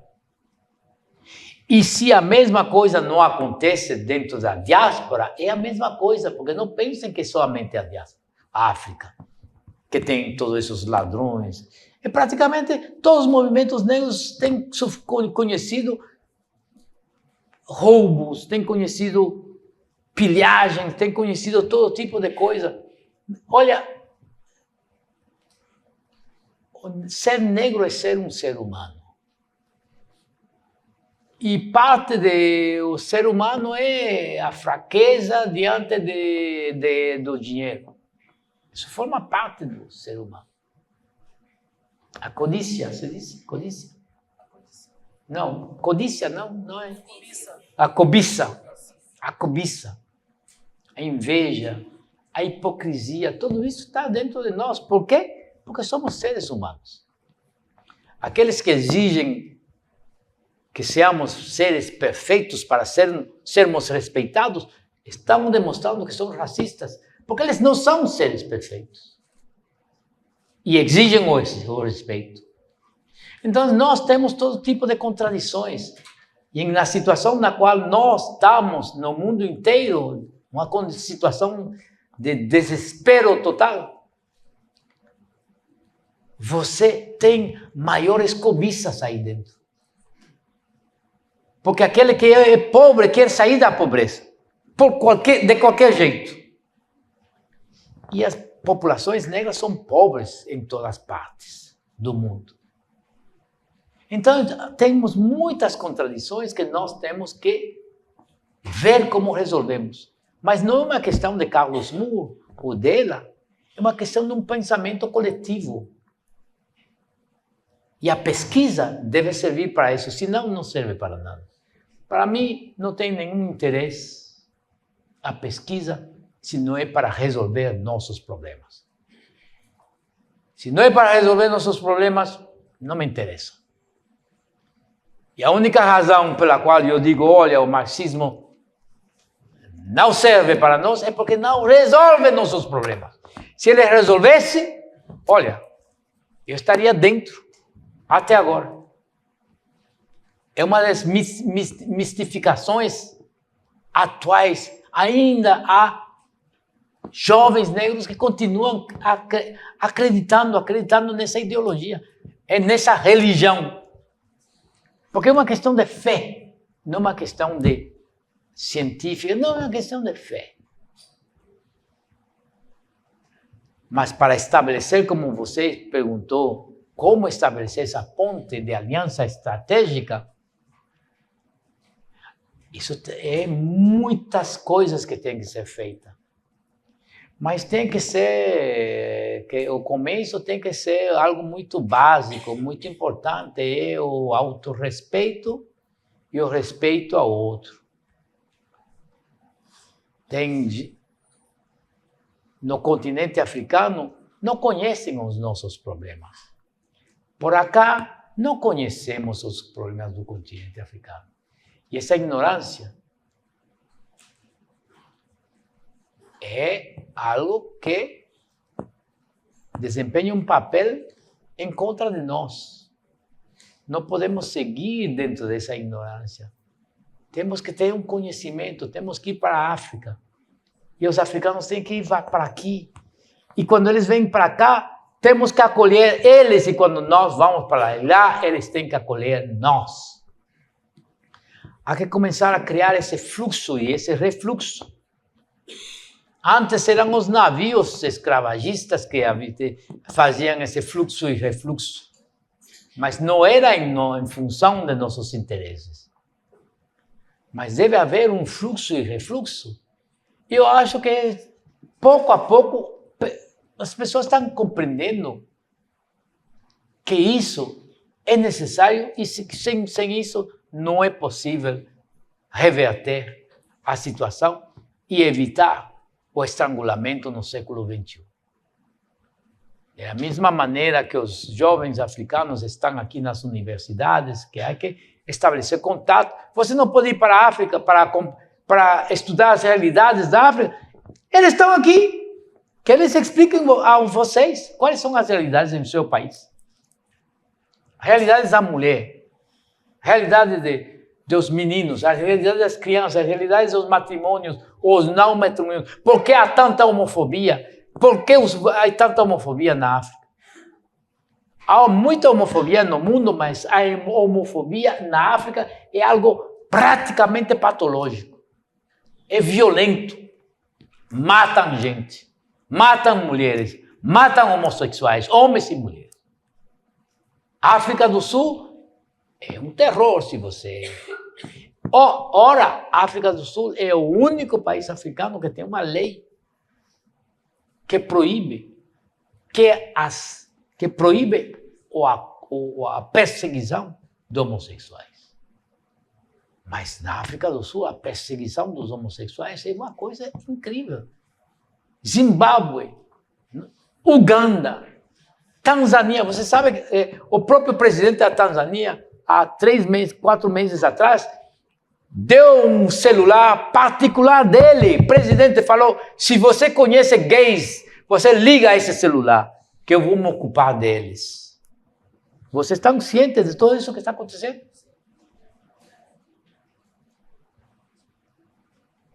Os homossexuais vivem com um terror, com medo, escondidos. As pessoas vivem escondidas, não expressam sua identidade sexual porque podem ser mortos. Então, temos muitos problemas. E esses problemas são parte dos problemas que eu vou evocar amanhã. Então, são muitos os problemas. E somos nós que temos que resolver esses problemas. Não são os outros. Somos nós que temos que resolver. O que de mais importante dentro das questões trabalhadas no livro A África que Incomoda, o senhor gostaria de atualizar ou reforçar como fundamental na luta panafricanista? Agradeço ao senhor pela disposição. Sabe uma coisa, quando eu termino com um livro, realmente já eu terminei. Eu fecho e vou para outra coisa, porque há tantas coisas para fazer. E eu sou um pesquisador. E eu não me ocupo de estar aprimorando as edições sucessivas, que é o que normalmente deve ser feito. Porque há novos conhecimentos que estão vindo, mas meus interesses são tão amplos. E os problemas, por que meus interesses são amplos? Porque os problemas são amplos. Agora, por exemplo, nestes momentos, desde que eu tenho confrontado e me dado conta de a profundidade ou profundeza? Profundidade. A profundidade da homofobia no continente africano e dentro das comunidades negras, eu tenho me dedicado muito mais a fazer pesquisa sobre a homossexualidade, sobre a homoafetividade. Como surge na história e de onde vem esse ódio, especialmente nos países africanos. Essa é uma das coisas que mais, por exemplo, amanhã eu vou evocar uma coisa que vocês nem conhecem, talvez. É o casamento entre mulheres na África. Que isso é africano. As mulheres casam entre si em África desde há 1000 anos. São estruturas.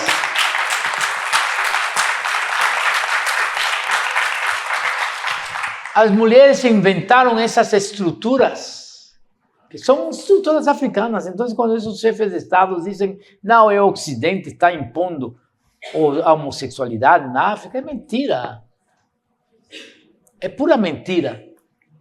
Porque as mulheres casam na África não necessariamente em torno a uma relação sexual. O casamento entre mulheres é muito variado. Há todo tipo de casamentos entre mulheres. Há mulheres no qual a relação afetiva envolve a sexualidade e a outra que não, que envolve a criação dos filhos. E se vocês querem saber como funciona o casamento entre mulheres do norte ao sul, do este ao oeste da África, só tem que ir a Suriname. Porque em Suriname é o único país das Américas onde sobreviveu de maneira e se manteve de maneira muito forte o casamento entre mulheres, que é chamado Matiwork.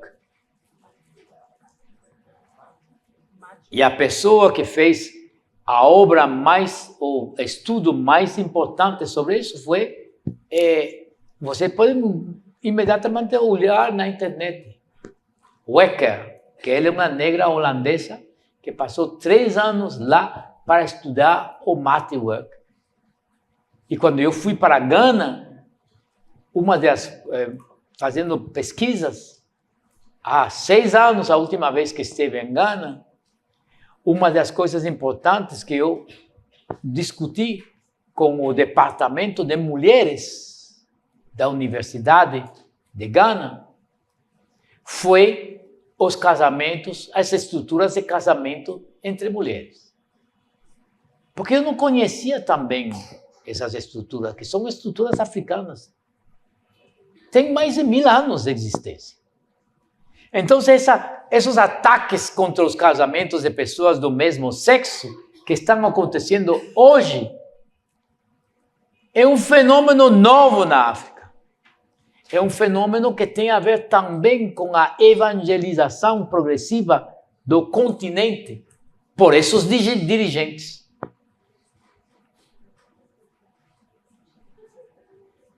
Então é por isso que constitui agora, eu estou me fazendo mais e mais pesquisas sobre as associações de mulheres, as associações fechadas de mulheres, e como elas podem ser as bases para recriar algo novo no continente africano e algo novo aqui, porque a homofobia não é somente na África, é aqui também. É aqui também. Especialmente que, olha, 65% dos neopentecostais do Brasil são negros. E são os mais ferozmente anti-homossexuais.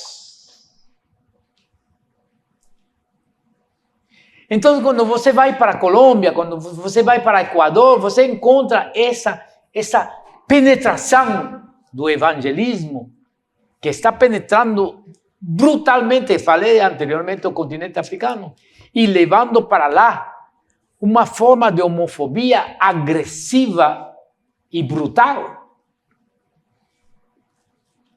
que não existia na África até a colonização, quando os ingleses e os franceses todos chegaram com sua religião cristã.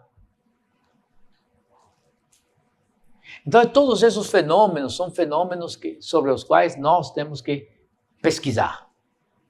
Pesquisar de maneira científica, de maneira ordenada, de maneira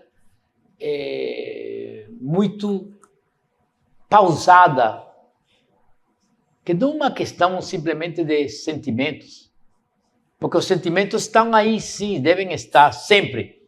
Não se divorcie nunca de seus sentimentos.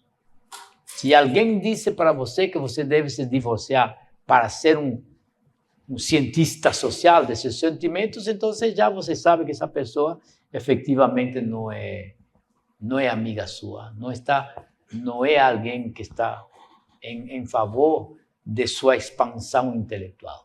Mas nós temos que ir cada vez mais, ser mais crítico em torno a todas essas questões. Eu acho que essa é a última questão. Tenho uma última aqui. Porque estou cansadíssimo.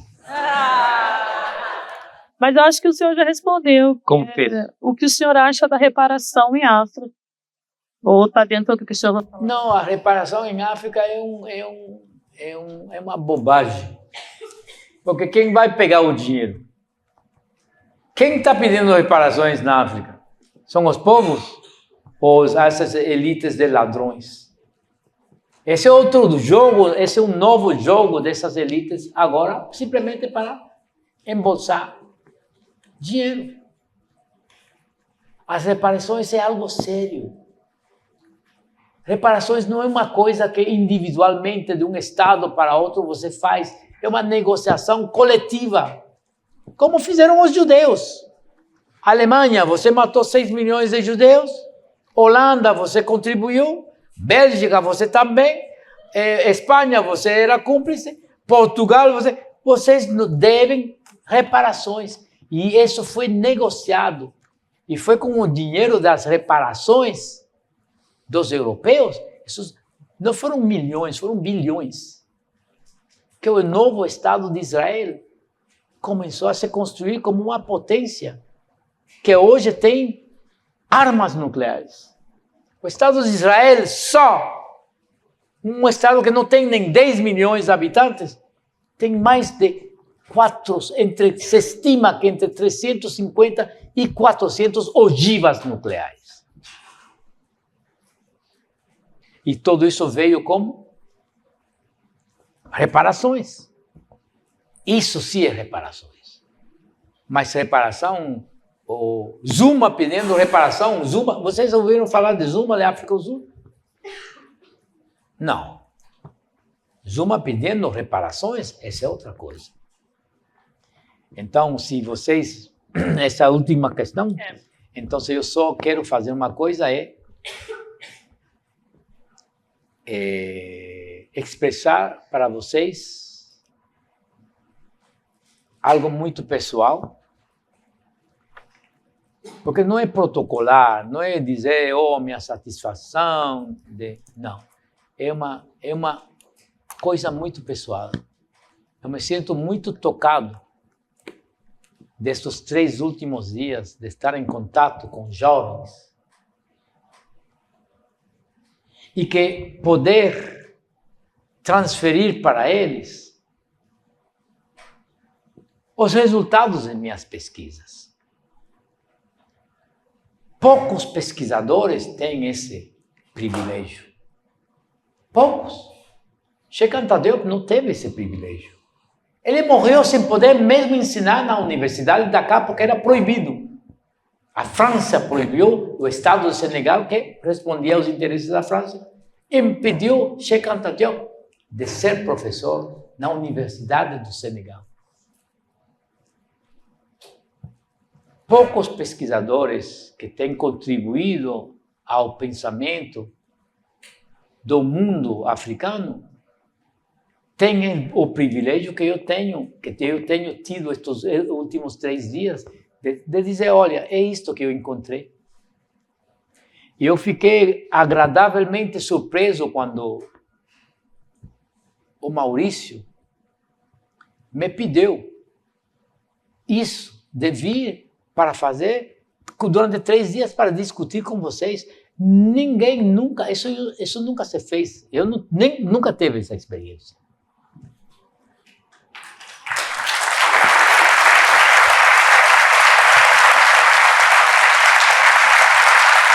Nunca.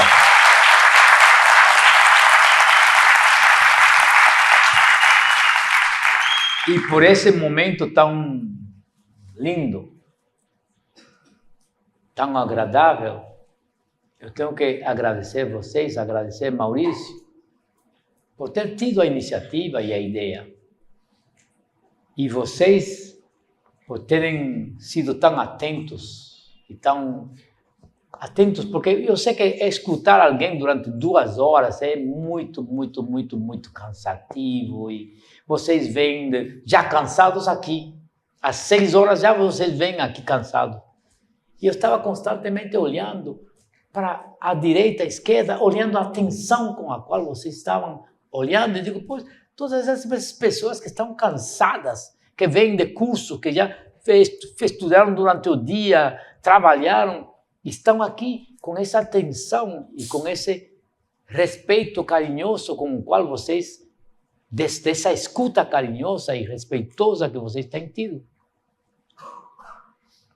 Eu tenho que agradecer isso a vocês, porque esse é um presente, um grande presente para mim. Muito obrigado.